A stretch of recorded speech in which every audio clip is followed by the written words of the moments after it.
নামাজের পরে সময় আটকে রাখা কঠিন কঠিন। খাওয়া দাওয়া করছেন তো? আজকে লাল চা খেয়েছি, যদিও দেশি মুরগি ছিল, খাওয়ার সুযোগ হয়নি, অল্প করে খেয়েছিল।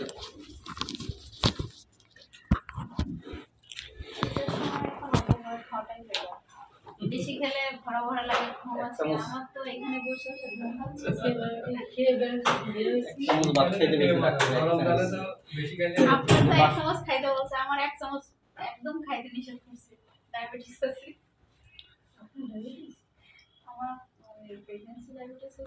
আচ্ছা, আমরা ভিটামিনের ক্লাস করছিলাম। হ্যাঁ, ভিটামিন কাকে বলে মনে আছে?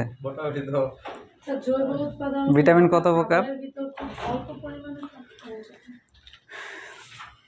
ভিটামিন হচ্ছে এক ধরনের জৈব পদার্থ, যেটা আমাদের খাবারের ভিতরে খুব অল্প পরিমাণে থাকে, কিন্তু আমাদের কি করে বডির রোগ প্রতিরোধ ক্ষমতা বৃদ্ধি করে, স্বাভাবিক মানে হলো বিকাশ সাধন করে, এবং শরীরে যে গ্রোথটা, সেই গ্রোথটা সে বৃদ্ধি করে। ঠিক আছে, এটাকে ভিটামিন বলে।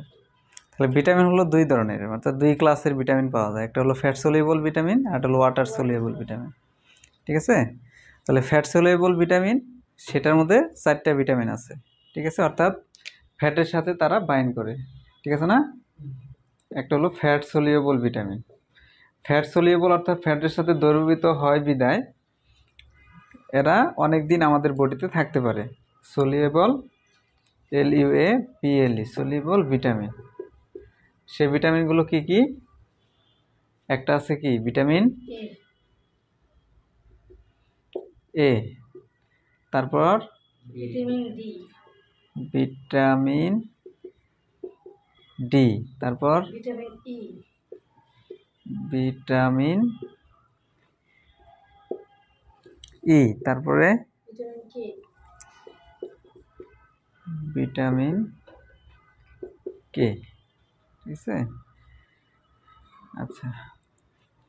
আর বি নম্বরে কি আছে? Water soluble vitamin. Water soluble vitamin. ঠিক আছে, তাহলে ওয়াটার সলিউবল ভিটামিনের মধ্যে কি আছে? ভিটামিন সি, আর হলো ভিটামিন বি কমপ্লেক্স। ওয়ালাইকুম আসসালাম।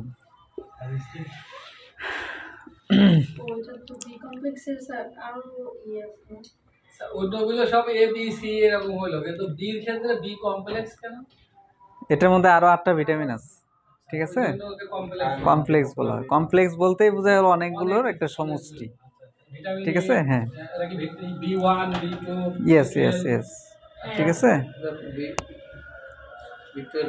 হ্যাঁ। তাহলে আমরা পড়লাম, মানে হলো ভিটামিন হচ্ছে এমন একটা সাবস্টেন্স যেটা আমাদের খাবারের ভিতরে থাকে, কিন্তু খুব অল্প পরিমাণে, কিন্তু সেটা আমাদের কি করে বডিতে যাওয়ার পর রোগ প্রতিরোধ ক্ষমতা তৈরি করে, শরীরের বৃদ্ধি সাধন করে। ঠিক আছে, আর এই ভিটামিনগুলো দুই প্রকারের হয়, একটা হলো ফ্যাট সলিউবল আর একটা হলো water soluble. Fat soluble vitamin A, D, E, K. ঠিক আছে, আর ওয়াটার সলিউবল অর্থ হলো vitamin B and C and B complex. B কমপ্লেক্সের ভিতরে আর কি কি ভিটামিন আছে? ঠিক আছে, 8টা ভিটামিন আছে আমাদের বি কমপ্লেক্স ভিটামিনের ভিতরে।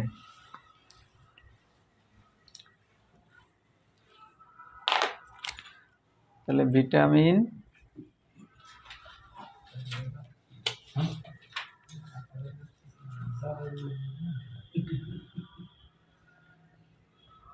বি কমপ্লেক্স,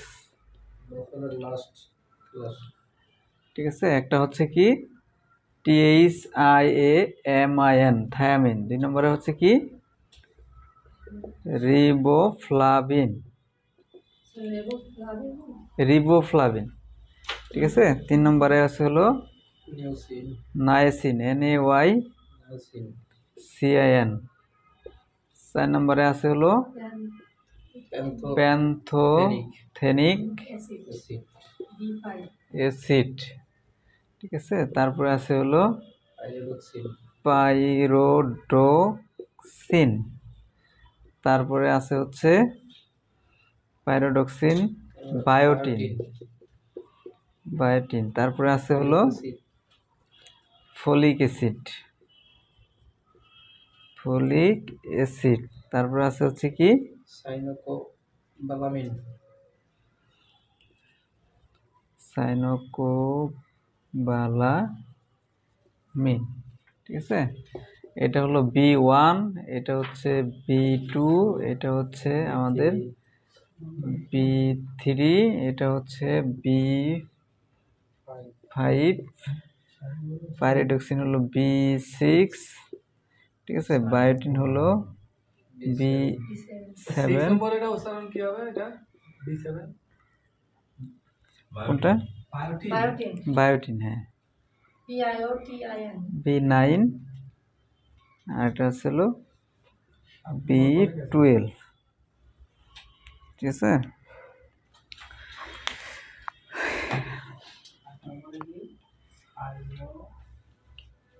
আমি অনলাইনে ক্লাসের জন্য লিখছিলাম।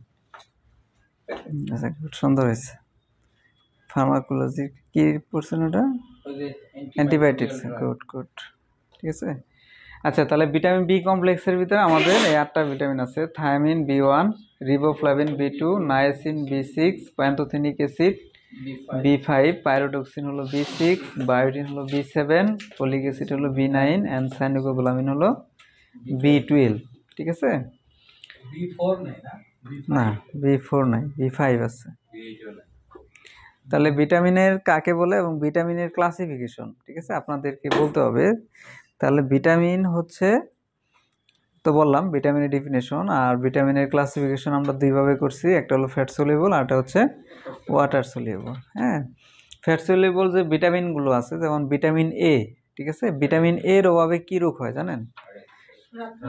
রাতকানা রোগ হয়, ঠিক আছে, রাতকানা রোগ হয়। সেই ভিটামিন এর অভাবে যে রাতকানা রোগটা হয়, সেই রোগটাকে আমরা প্রিভেন্ট করার জন্য তখন আমরা ভিটামিন এ দিই, ঠিক আছে। যেমন রেটিনল 40 নামে পাওয়া যায় কি ভিটামিন এ।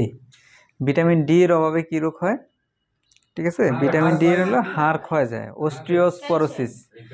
রিকেটস হলো ছোট বাচ্চাদের, ঠিক আছে। যদি বলা হয় ভিটামিন ডি এর অভাবে বাচ্চাদের কি রোগ হয়, সেটা হলো রিকেট, ঠিক আছে, রিকেট। ভিটামিন ডি ডিফিসিয়েন্সির কারণে কি হয়? রিকেট রোগ হয়। ওটা আয়োডিনের অভাবে হয়, ঠিক আছে, ওটা একটা মিনারেলের অভাবে আর কি।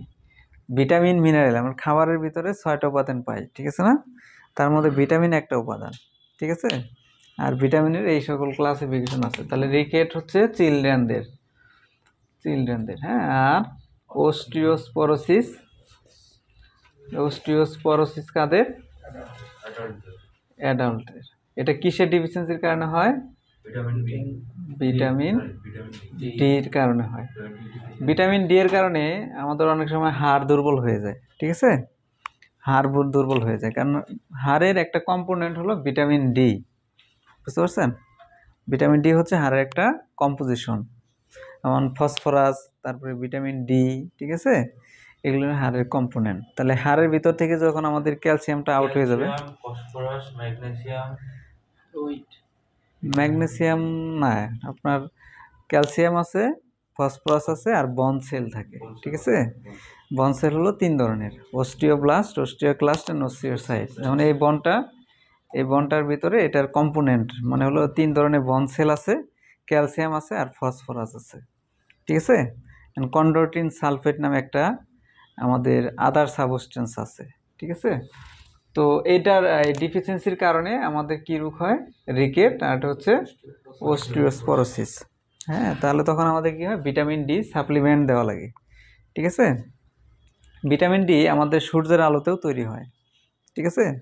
সূর্যের আলোতে আমাদের স্কিনের ভিতরে আমাদের একটা কোলিক ক্যালসিফেরল নামক একটা এনজাইম আছে, ঠিক আছে। সেই এনজাইমটার সাথে যখন সূর্যের আলো পড়ে তখন আপনা আপনি আমাদের বডিতে ভিটামিন ডি তৈরি হয়, বুঝতে পারছেন?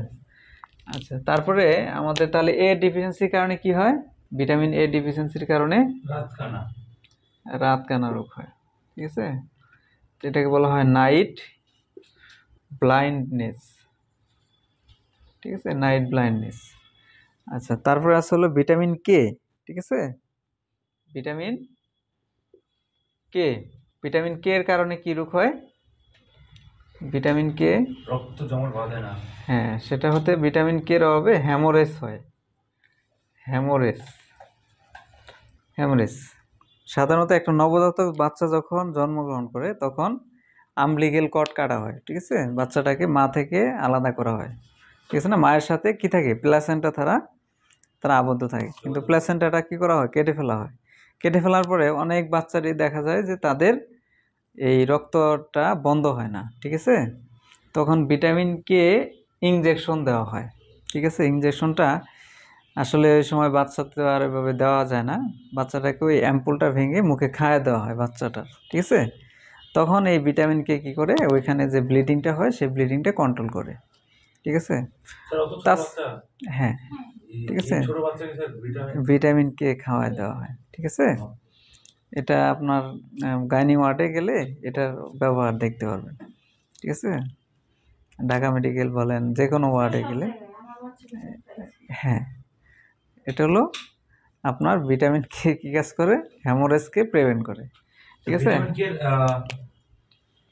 যেমন ভিটামিন সি এর নাম হলো অ্যাসকর্বিক অ্যাসিড, আর ভিটামিন কে এর নাম কি স্যার? ভিটামিন কে এর একটা নাম আছে, সেটার নাম হচ্ছে আপনার, এটাকে কি যেন বলে, আচ্ছা ওটা আমাকে দেখতে হবে, ঠিক আছে। তাহলে ভিটামিন ডি এ কে, তারপর আমরা কি বলবো, ভিটামিন ই, ঠিক আছে। ভিটামিন ইরও একটা মোস্ট কমন কজ হলো, সেটা হলো ইনফার্টিলিটি। ইনফার্টিলিটি মানে হলো বন্ধ্যাত্ব। ফাইটোমেনাডিয়ন, ফাইটোমেনাডিয়ন ভিটামিন কে হতে পারে, ঠিক আছে। তো ভিটামিন কেটা এটা যে ইনজেকশন পাওয়া যায় সেটা হলো কোনাকিওর নামে একটা ইনজেকশন পাওয়া যায়, ঠিক আছে, আছে আছে আছে, ঠিক আছে। আচ্ছা, তারপর হলো ভিটামিন ই। ভিটামিন ই এর অভাবে কী রোগ হয়, সেটা হচ্ছে ইনফার্টিলিটি, ঠিক আছে। আরেকটা হতে পারে হেয়ার লস হয়, ঠিক আছে, মানুষের মাথার চুল উঠে যায়, ঠিক আছে, এটা হলো ভিটামিন ইর অভাবে। তো ভিটামিন ই ডেফিসিয়েন্সি হলে তখন আমাদের ভিটামিন ই ক্যাপসুল আছে, ঠিক আছে, ই ক্যাপ, ঠিক আছে, ওইটা দেওয়া হয়। যারা বন্ধ্যাত্ব মানে যাদের বাচ্চা হয় না, ঠিক আছে, তাদের ই ক্যাপটা অনেক দিন দীর্ঘদিন খাওয়ানো হয়, ঠিক আছে। আচ্ছা, তারপরে ভিটামিন সির অভাবে কী রোগ হয়, ভিটামিন সির অভাবে, হ্যাঁ, ভিটামিন সির অভাবে কী রোগ হয়, সালাম, কেমন আছেন। ভিটামিন সি এর অভাবে আমাদের যে রোগটা হয় সেটার নাম হলো স্কারবি, SCRBY, স্কারবি। স্কারবি মানে হলো মুখে গা, ঠিক আছে, স্কারবি মানে কি, মুখে গা। আর ভিটামিন বি কমপ্লেক্সের অভাবে, যেমন আপনার থায়ামিনের অভাবে এটা আমাদের এনার্জি তৈরি করে বডিতে, ঠিক আছে। তাহলে ভিটামিন B1 যদি অভাব হয় তাহলে আমাদের এনার্জি প্রডিউস হয় না, ঠিক আছে। রিবোফ্লাভিন, এটার মেন কাজ হলো কি, আমাদের যদি কখনো মুখে ঘা হয়, ঠিক আছে, রিবোসন ট্যাবলেটটা দেওয়া হয়।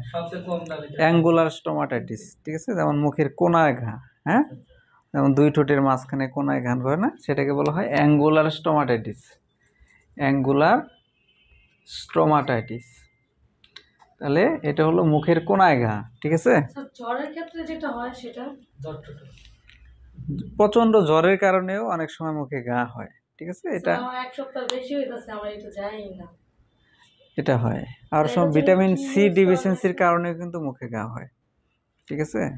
আমার জ্বরের ক্ষেত্রে এই জিনিসটা, তবে কি ইউজ করলে আর কি, আচ্ছা, এটা হচ্ছে আপনার সিবিট খাইতে হবে, রিবোসন খেয়ে দেখতে পারেন। এর সাথে আপনি স্টেরয়েড আছে, যেমন প্রেডনিসোলন, কর্টান, ঠিক আছে, এই কর্টান ট্যাবলেটটা আপনাকে মুখে চুষে খেতে হবে। এটা সাধারণত গিলে খেতে হয়, কিন্তু মুখে ঘা হলে আমরা রিবোসনের সাথে এই আপনার কর্টান ট্যাবলেটটাও খাওয়াই, ঠিক আছে। ট্যাবলেট রিবোসন, এই রিবোসন তো আমরা দিবই, ঠিক আছে, রিবোসন আমরা 2টা করে দিব, সকালে 2টা, দুপুরে 2টা, রাত্রে 2টা। হ্যাঁ, হলুদ ট্যাবলেট দেখা যায় পেশাব হলুদ হবে এরকম না, ঠিক আছে। এটা আমাদের রিবোফ্লাভিনের ডিফিসিয়েন্সি যেটা আছে এটা দূর করবে, ঠিক আছে।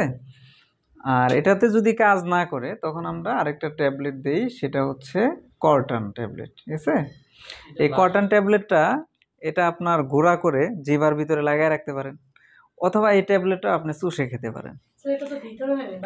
বাইরে, হ্যাঁ, চুষে চুষে খেতে হবে, মানে হলো জিভার ভিতরে যেন এটা লাগানো থাকে। তো এটা মেইন ব্যবহারটা হলো এটা আপনার যদি গুঁড়া করে মুখের ভিতরে লাগিয়ে রাখতে পারেন এটা আরও ভালো, ঠিক আছে। তো এটা আবার বেশি দিন ব্যবহার করা যাবে না, এটা খেলে আপনার গা সেরে যাবে, কিন্তু এটা বেশি দিন ব্যবহার করা যাবে না। যদি অন্য কোনো কারণে আলসার হয়, ঠিক আছে, যেমন অনেক সময় ফাঙ্গাল ইনফেকশনের কারণে হয়, ঠিক আছে, তারপরে আপনার অ্যান্টিবায়োটিক ব্যবহার করার কারণে হয়, তখন আপনাকে যেটা করতে হবে, আপনাকে ক্রিম ব্যবহার করতে হবে, ঠিক আছে। সেই ক্রিমগুলো দুই ধরনের, একটা আসলে মাইক্রোরাল, ফাঙ্গাল ইনফেকশন প্রিভেন্ট করে, ক্যান্ডিডিয়াসিস, ওরাল ক্যান্ডিডিয়াসিস, এটা বেবিদের জন্য এবং অ্যাডাল্টও দিতে পারে, হ্যাঁ। আরেকটা আছে হলো আপনার অ্যাপসোল ক্রিম, ঠিক আছে। অ্যাপসোল ক্রিমটা এটা 12 বছরের নিচে দেওয়াটা নিষেধ, এটা চিলড্রেনদের দেওয়া যায় না, ঠিক আছে, এটা অ্যাডাল্টের দিতে হয়, ঠিক আছে। অ্যাপসোল নামে একটা ক্রিম পাওয়া যায়, ঠিক আছে, অ্যাপসোল, হ্যাঁ। আর মাইক্রোরাল ওরাল যেটা, এটা যে কোনো বয়সেই দেওয়া যায়, ঠিক আছে, ফাঙ্গাল ইনফেকশন প্রিভেন্ট করে। তো এগুলো আসছে মুখে, বাচ্চাদের জিহ্বায় যে সাদা সাদা ইয়ে হয়ে যায় ওইটার জন্য, হ্যাঁ। আপনার জিহ্বায় ঘা হলে কি হয়, আপনার জাল জাতীয় খাবার খাওয়া যায় না, ঠিক আছে, টক জাতীয় খাবার খাওয়া যায় না, পানি খাইলে অনেক সময় জিহ্বায় ধরে, ব্যথা হয়, জ্বর হয়। তো ওইগুলোর জন্য আমরা এই ওষুধগুলো দিয়ে থাকি, ঠিক আছে। এটা আমরা মেডিসিনে পড়বো, কোনো সমস্যা নেই, ঠিক আছে। তারপরে আসলে আপনার নায়াসিন, তারপরে আসলে প্যান্থেথেনিক অ্যাসিড, ঠিক আছে, pyridoxine, বায়োটিন, folic acid and lipoic acid. এখানে আমাদের এই যে পাইরোডক্সিন, ঠিক আছে, B6, ঠিক আছে, আর হলো সাইনোকোবালামিন, ঠিক আছে, এরা যেটা করে সেটা হলো নিউরোলজিক্যাল পেইন দূর করে, ঠিক আছে, নিউরোলজিক্যাল পেইন। যেমন আপনার এই বডিতে দেখা গেলো যে কোনো একটা হাড় এখানে ক্ষয় হয়ে গেছে, ঠিক আছে, ক্ষয় হলে কি হবে, আপনার এখানে এর ভিতরে কিন্তু নার্ভ থাকে, ঠিক আছে, এখানে একটা নার্ভ থাকে, এখানে একটা নার্ভ থাকে, প্রত্যেকটা ভার্টিব্রার ভিতরে একটা করে নার্ভ থাকে, 2 জোড়া করে, হ্যাঁ। যখনই দেখা যায় হাড়গুলো ক্ষয় যায় তখন নার্ভের উপরে প্রেশার পায়, প্রেশার পাইলে কি হয়, আপনার পেইন হয়, এটাকে বলা হয় নিউরোলজিক্যাল পেইন, ঠিক আছে। এই পেইনটা হলো কি নিউরোলজিক্যাল পেইন। এই নিউরোলজিক্যাল পেইন সাধারণত এখান থেকে পেইনটা আপনার ব্রেনে যায়, ঠিক আছে, ব্রেন সেটা বুঝতে পারে। তো এটাকে আমরা প্রিভেন্ট করে হচ্ছে আমাদের এই যে সাইনোকোবালামিন অ্যান্ড পাইরোডক্সিন, ঠিক আছে, এরা প্রিভেন্ট করে। এখানে আমরা ব্যথার সময় ব্যথার ট্যাবলেটের সাথেও এরকম এই 3টা ড্রাগ মিক্স করা থাকে, ঠিক আছে, B6, B12, B1, ঠিক আছে, হ্যাঁ, এই 3টা মিক্স করা থাকে। যেমন বোস্ট নামে ট্যাবলেটটা পাওয়া যায়, কি নামে পাওয়া যায়, বোস্ট, বিটা বিয়ন নামে পাওয়া যায়, বিটা বিয়ন, ঠিক আছে। তখন ওই ব্যথার সাথে এই ট্যাবলেটগুলো সকালে এবং রাতে দেওয়া হয়, বুঝতে পারছেন। আসেন, হ্যাঁ, আপনাদের ক্লাস চলতেছে, আসেন, হ্যাঁ,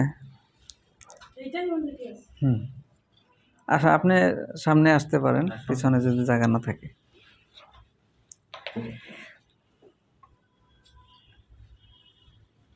ওইটাই অবশ্য। আচ্ছা, তাহলে আমরা এই জিনিসগুলো পড়লাম, হ্যাঁ। তাহলে আমাদের মেইন টার্গেট হলো ভিটামিন কাকে বলে, ভিটামিন কত প্রকার, এবং vitamin A, D, E, K এবং সি, ভিটামিন বি কমপ্লেক্সের যে ভিটামিনগুলো দেখলাম, এগুলোর ডিফিসিয়েন্সির কারণে কি রোগ হয়, ঠিক আছে। তাহলে ভিটামিন এর অভাবে কি রোগ হয়, নাইট ব্লাইন্ডনেস, ঠিক আছে। ভিটামিন এর অভাবে হলো কি, এই যে ভিটামিন নাইট ব্লাইন্ডনেস, এটাকে বলে রাত কানা রোগ বলা হয়, ঠিক আছে। তাছাড়াও ভিটামিন এ যদি কারো মেজেলসের ইনফেকশন হয়, মামস হয়, ঠিক আছে, হামজ্বর বলে থাকি আমরা, তখন এই ভিটামিন এটা আমরা 3 দিন দিয়ে থাকি, ঠিক আছে, 3 দিন দিয়ে থাকি, 2000 ইউনিট করে 3 দিন দিয়ে থাকি। তো ভিটামিন এর প্রধান রোল হলো সে নাইট ব্লাইন্ডনেস প্রিভেন্ট করবে, অর্থাৎ রাত কানা রোগ যদি কারো হয় তাদের ভিটামিন এ হয়, অর্থাৎ রাত এর অভাবে রাত কানা রোগটা হয়। ভিটামিন ডি এর অভাবে কি হয়, রিকেট হয় চিলড্রেনদের, আর অ্যাডাল্টের হলো কি অস্টিওপোরোসিস, ঠিক আছে। এগুলো কিন্তু আমাদের এই যে ফার্মেসি সি ক্যাটাগরি পরীক্ষা হয় না, এই পরীক্ষাগুলোতে কিন্তু এগুলো আসে, ঠিক আছে, হ্যাঁ। তারপরে ভিটামিন ই এর কারণে কি হয়, ইনফার্টিলিটি অ্যান্ড হেয়ার লস হয়, ঠিক আছে। আরেকটা হলো ভিটামিন সি, ভিটামিন হ্যাঁ ত্বক ত্বক খসখসে হয়ে যায়, ঠিক আছে। তারপর হলো ভিটামিন সি এর অভাবে কি রোগ হয়, স্কারবি হয়, ঠিক আছে। ভিটামিন সি এটা কিন্তু আমাদের যে সাপ্লিমেন্ট আছে সেরকম বাস্কো নামে পাওয়া যায়, সিবিট নামে পাওয়া যায়, তাই না? হ্যাঁ, তাহলে যাদের মুখে ঘা আছে তাদেরকে আমরা কি দিব, ভিটামিন সি দিব, ঠিক আছে। যাদের রাত কানার সমস্যা তাদের কি দিতে হবে, ভিটামিন এ। ভিটামিন এ একটা ফর্মুলা আছে না, যেমন রেটিনল 40 নামে, এটা আমরা পাই। তাহলে ক্যালসিয়ামের অভাব যদি হয় কারো, তাহলে আমরা কি দিব, ক্যালবো দিব, ঠিক আছে। ক্যালবো হলো ক্যালসিয়াম, তার সাথে ভিটামিন ডি দিয়ে দেওয়া হয়, ঠিক আছে। আচ্ছা, তারপরে ভিটামিন ডিটা না খাওয়াই ভালো ক্যালবো ডি থেকে, কারণ ওখানে ভিটামিন ডি খুবই কম পরিমাণে থাকে, ওটা শরীরে কোনো কাজ করতে পারে। কোনটা, ক্যালবো ডি, যেটা ক্যালবো এবং ডি একসাথে, হ্যাঁ, ওর থেকে ভিটামিন ডি আলাদা খেলে ভালো। না ক্যালবো ভিটামিন প্লাস ডি দুটাই আমাদের বডিতে দরকার, ঠিক আছে। মানে সাপ্লিমেন্ট নিতে হলে আলাদা আলাদা নেওয়া ভালো, ক্যালবো 500 আলাদা আর ভিটামিন ডি আলাদা, সেটা বলছি। আচ্ছা, হ্যাঁ, ভিটামিন ডি তে আলাদা পাওয়া যায়, মিক্সও আমরা খেতে পারি, সমস্যা নেই, ঠিক আছে। আচ্ছা, তারপরে হচ্ছে আমাদের ভিটামিন সি এর অভাবে যেটা হয় সেটার নাম হলো স্কারবি, হ্যাঁ। আচ্ছা, আমাদের বইয়ের ভিতরেও দেখেন, আমাদের বইয়ের ভিতরেও আছে নিউট্রিশনাল সাপ্লিমেন্ট, ঠিক আছে। এই অধ্যায়টা আপনারা পাবেন, ঠিক আছে। এখানে আপনারা দেখেন, গত ক্লাসে এটা একটু আলোচনা করছিলাম। নিউট্রিশনাল সাপ্লিমেন্ট 61 পৃষ্ঠা, কত পৃষ্ঠা, 61 পৃষ্ঠা। এখানে দেখেন ভিটামিনের প্রস্তুতি দেওয়া আছে। তাহলে এখানে আমাদের অনেক প্রশ্ন থাকে, ঠিক আছে, ভিটামিনগুলো যদি আমরা অবগত না হই, সেজন্য ভিটামিনটা আমরা আগে পড়ে নিলাম যে ভিটামিন কাকে বলে, ভিটামিন কত প্রকার, ঠিক আছে। এখন যদি বলা হয় ভিটামিন এ ডি ই কে এরা কোন ক্লাসের ভিটামিন, ঠিক আছে, তাহলে বলেন তো এরা কোন ক্লাসের ভিটামিন হবে, এ ডি ই কে ফ্যাট সলিউবল ভিটামিন, ঠিক আছে। এই জিনিসটা মাথায় রাখতে হবে। আর হলো ভিটামিন সি, তাহলে ভিটামিন বি কমপ্লেক্সের ভিতরে কয়টা ভিটামিন আছে, 8টা ভিটামিন আছে। সেটা হলো কি, thiamine, riboflavin, niacin, pyridoxine, pantothenic acid, biotin, folic acid and cyanocobalamin. না, এটা মুখস্থ করলে হবে না, ঠিক আছে। বি1 এ কি থাকে, বি2 তে কি থাকে, এটা কিন্তু এটা কিন্তু পরীক্ষায় আসবে, এই জিনিসটা কিন্তু পরীক্ষায় আসবে, এবং এমসিকিউ কোশ্চেন হয় আপনাদের সেখানে। কিন্তু সেখানে এমসিকিউ এর ভিতরে আপনার ভিটামিন এর অভাবে কি রোগ হয়, এটা কিন্তু মনে রাখতে হবে, বুঝতে পারছেন। আচ্ছা, এখন আমরা এটা যদি পড়ি আমাদের জন্য একটু সুবিধা হবে, ঠিক আছে। যেমন এখানে ভিটামিন এ আমরা দেখেন, যদি আমরা পড়ি ভিটামিন এ, তাহলে ভিটামিন এটা হচ্ছে কি, এটা একটা ফ্যাট সলিউবল ভিটামিন। ভিটামিন এর অভাবজনিত কি রোগ হয়, রাতকানা রোগ হয়, ঠিক আছে। আচ্ছা, তারপরে হলো তাছাড়া ভিটামিন এ আমাদের অন্যান্য রোলস ফলো করে, যেমন আমরা একটু আগে বললাম যে মেজেলস রোগে ভিটামিন এটা দেওয়া হয়, ঠিক আছে। তারপরে যাদের হেয়ার লস হয় তাদেরকে দেওয়া হয়, যাদের স্কিন ত্বক মানে শুষ্ক হয়ে যায় তাদেরকেও এই ভিটামিন এটা দেওয়া হয়ে থাকে। হ্যাঁ, ভিটামিন ইটা, আচ্ছা আচ্ছা। আচ্ছা, এখানে দেখেন, এখানে নির্দেশনা শুধু একটাই দেওয়া আছে, ভিটামিন এর অভাবজনিত লক্ষণ, ঠিক আছে। যদি বলা হয় যে ভিটামিন এর অভাবজনিত কী রোগ হয়, এটা হলো রাতকণা, ঠিক আছে। ডোজটা আমরা দেখেন সচরাচর এটা মুখে দেওয়া হয় প্রাপ্তবয়স্কদের জন্য, এটা 50,000 থেকে 30,000 আয়ু ইউনিট প্রতিদিন হিসেবে সংক্ষিপ্ত কাল চিকিৎসা, ঠিক আছে। গভর্নমেন্ট যেটা দেয় প্রতি বছরে দেয়, ওইখান থেকে বাচ্চাদের জন্য ওই যে লাল ক্যাপসুল, যেটা ওইটার কথা, ভিটামিন এ ক্যাপসুল, হ্যাঁ, ওইটার কথা বলতেছে, হ্যাঁ ওইটা, হ্যাঁ। পোলিও যেটা না, পোলিও না, ভিটামিন এ, পোলিওর সাথে একটা ক্যাপসুল খাওয়ানো হয় গভর্নমেন্ট, এই যে লাল। তাছাড়া এটা আপনি ফার্মেসিতেও পাবেন, ঠিক আছে। রিকেট এটা হচ্ছে আপনার, এটা বাচ্চাদের রোগ, এটার অভাবে বাচ্চার হাড় বাঁকা হয়ে যায়, ঠিক আছে। বাচ্চার হাড় বাঁকা হয়ে যায়, বন পেইন হয়। আবার হাড় বাঁকা হয় একটা রোগ আছে, সেটার নাম হলো পোলিও, ঠিক আছে। পোলিও রোগের কারণে কিন্তু হাড় বাঁকা হয়ে যায়, ঠিক আছে। কিন্তু পোলিও রোগটা হলে আদার্স আরও কিছু লক্ষণ থাকে, ঠিক আছে। কিন্তু আপনার রিকেটস রোগ হলে শিশুদের হাত কি হয়ে যায়, বাঁকা হয়ে যায়। তো আপনারা এটা মনে রাখবেন যে ভিটামিন ডি এর অভাবে রিকেট রোগ হয়। এই রিকেট এবং অস্টিওস্পোরোসিস এটা আমরা মেডিসিনে যে আলোচনা করব, ঠিক আছে। এই রোগটা কিভাবে হয়, জন্মের সাথে সাথে যে ইনজেকশনটা দেয় বাচ্চাদের, নবজাতক, ওটা কি ইনজেকশন দেয়? এটা হলো কণা 2 ঘন্টার ভিতরে যায় বিসিজি 2 ঘন্টা না, এটা হলো জন্মের 72 ঘন্টার ভিতরে ইনজেকশন বলতে এটা একটা ভ্যাকসিন, ঠিক আছে? সেটা আমাদের এই আর্মে দিতে হয়। আমরা ভ্যাকসিন নিয়ে একটা ক্লাস করব, ঠিক আছে? আপনাদের যারা আগে সিনিয়র ছিল ওদেরকেও করানো হয়েছে, আপনাদের করাবো। এটা হলো ইপিআই শিডিউল, ঠিক আছে? ইপিআই মানে হলো এক্সপেন্ডেড ডেট অফ মানে হলো ইপিআই। হ্যাঁ, এটা সবাইকে জানতে হবে ইপিআই কি। ইপিআই শিডিউলে আমাদের ভ্যাকসিনগুলো কখন, কোন সময়, কোন ভ্যাকসিনটা দেওয়া হয় সেটা নিয়ে আমরা আলোচনা করব, ঠিক আছে? সেটা হলো বিসিজি ভ্যাকসিন আছে, তারপরে পোলিও ভ্যাকসিন আছে, তারপরে ডিপিটি ভ্যাকসিন আছে। বিসিজি ভ্যাকসিন কি ওই একটাই? বিসিজি হলো একটা ভ্যাকসিনের নাম, কিন্তু এটা রোগের নাম হলো টিউবারকুলোসিস, ঠিক আছে? এটা 0.05 ml দিতে হয়, ঠিক আছে? এটা ইন্টারডার্মাল দিতে হয়, ঠিক আছে? লেফট আর্মে দিতে হয়। হ্যাঁ, আমার ভিতরে আর কি।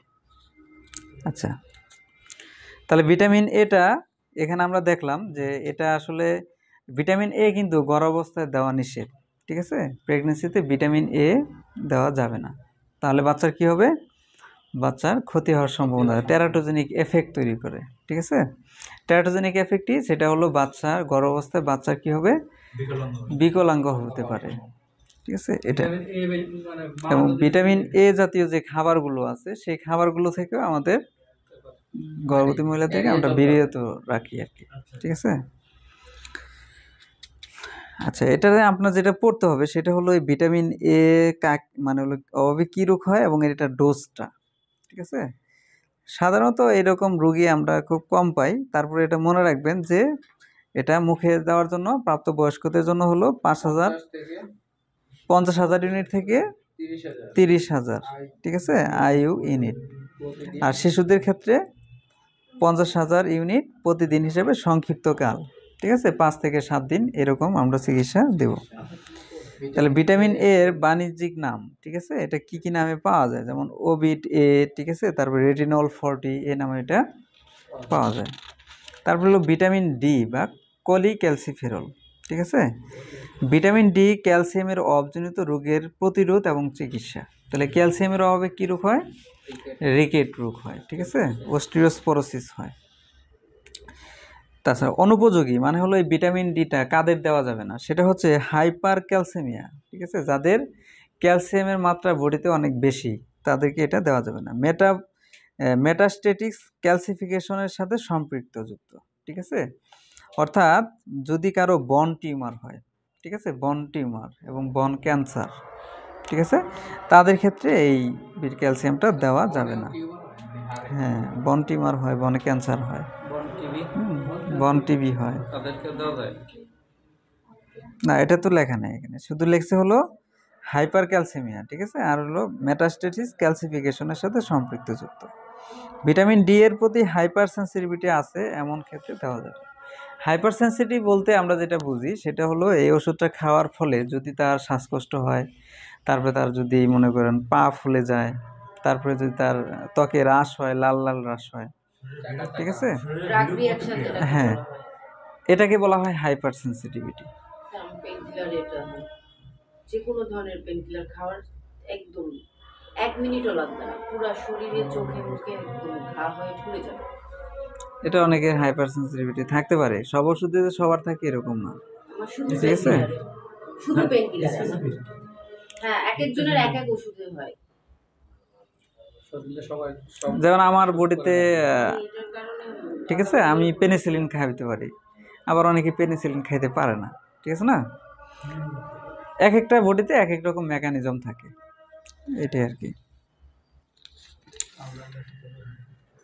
গর্ভাবস্থার দিনে সর্বোচ্চ 4,000 ইউনিট পর্যন্ত এটা নিরাপদ। ভিটামিন ডিটা 4,000 ইউনিট। ভিটামিন ডি এবং কোলিক্যালসিফেরন আমরা সাধারণত গর্ভাবস্থায় 4 মাস যখন বয়স হয়, ঠিক আছে, তখন আমরা এটা দিই, ঠিক আছে?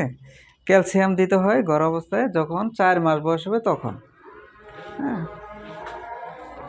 আর গর্ভাবস্থায় মানে হলো শুরু থেকে আমরা যে ট্যাবলেটটা দিব সেটার নাম হলো ফলিক অ্যাসিড, বুঝতে পারছেন? ফলিক অ্যাসিড, হ্যাঁ, ফলিক অ্যাসিডটা এটা প্রেগনেন্সি শুরু থেকে দিতে হয়, কারণ ফলিক অ্যাসিড এটা একটা হলো আমাদের বডিতে কি তৈরি করে? রক্ত তৈরি করতে পারে, হেমোগ্লোবিন তৈরি করতে পারে, ঠিক আছে? যার কারণে একটা নবজাতক বা একটা ফিটাস, আয়রন আলাদা, আয়রনটা আলাদা, আয়রনটা হচ্ছে অ্যান্টি হেমাটাইনিক্স ড্রাগ, ঠিক আছে, ফলিক ভিটামিন B12 এর মধ্যে, ঠিক আছে। 4-5 মাসের পর থেকে নেন। কোনটা? 3 মাস পর। না, আয়রন ট্যাবলেট আপনার শুরু থেকেই খাওয়া যায়, যেমন ফলিসন নামে একটা ট্যাবলেট পাওয়া যায় না, ফলিসন। এই ট্যাবলেটটা আপনার প্রেগনেন্সি শুরু থেকে, মিনিস্ট্রেশন যখন অফ হবে তখন থেকে এটা খাওয়া যাবে, ঠিক আছে। কিন্তু আপনার কনসিভ করতে না পারলেও, মানে কনসিভ করতে সমস্যা হলেও ফলিক অ্যাসিডটা দেয় আগে থেকেই, মানে আগে থেকেই দেয়, মানে যারা ট্রিটমেন্টে গেছে যদি ট্রিটমেন্টের ক্ষেত্রে ফলিক অ্যাসিডটা আগে থেকে দেয়। যদি তার হেমোগ্লোবিন লেভেল কম থাকে, ঠিক আছে, এটা মূলত আমাদের প্রধান কারণ হলো আমাদের যদি হেমোগ্লোবিন লেভেল কম থাকে বডিতে, ঠিক আছে, এটা বাড়াবে, এটাকে বাড়ানোর জন্য এই ফলিসনটা দেওয়া হয়ে থাকে। আচ্ছা, তাছাড়া এটা হচ্ছে আপনার প্রেগনেন্সিতে দেওয়া হয়, ঠিক আছে, সকালে একটা রাত্রে একটা করে। আর তাছাড়া আপনার যখন প্রেগনেন্সিতে 4 মাস বয়স হবে তখন আমরা এটার সাথে অ্যাড করে দিয়ে হলো ক্যালসিয়াম প্লাস ভিটামিন ডি, ঠিক আছে, যেমন ক্যালবো ডি, ঠিক আছে, এটা 1000 মিলিগ্রাম আমরা দেই। 4 মাস, হ্যাঁ, প্রেগনেন্সির প্রথম 3 ট্রাইমেস্টারে এটা দেওয়া যাবে না। প্রথম মানে প্রেগনেন্সির পুরো যে সময়টা, এটাকে আমরা 3টা স্টেজে ভাগ করি। একটা হলো ফার্স্ট, সেকেন্ড, স্টার।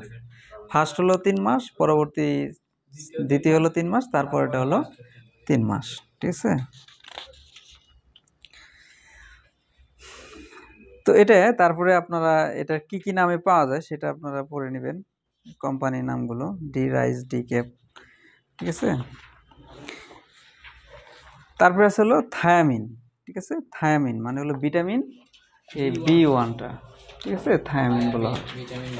এটা কি কাজ করে সেটা হচ্ছে বেরিবেরি, ঠিক আছে, বেরিবেরি মানে হলো শোধ, ঠিক আছে, ইডেমা, এটাকে আমরা বলি ইডেমা, ঠিক আছে।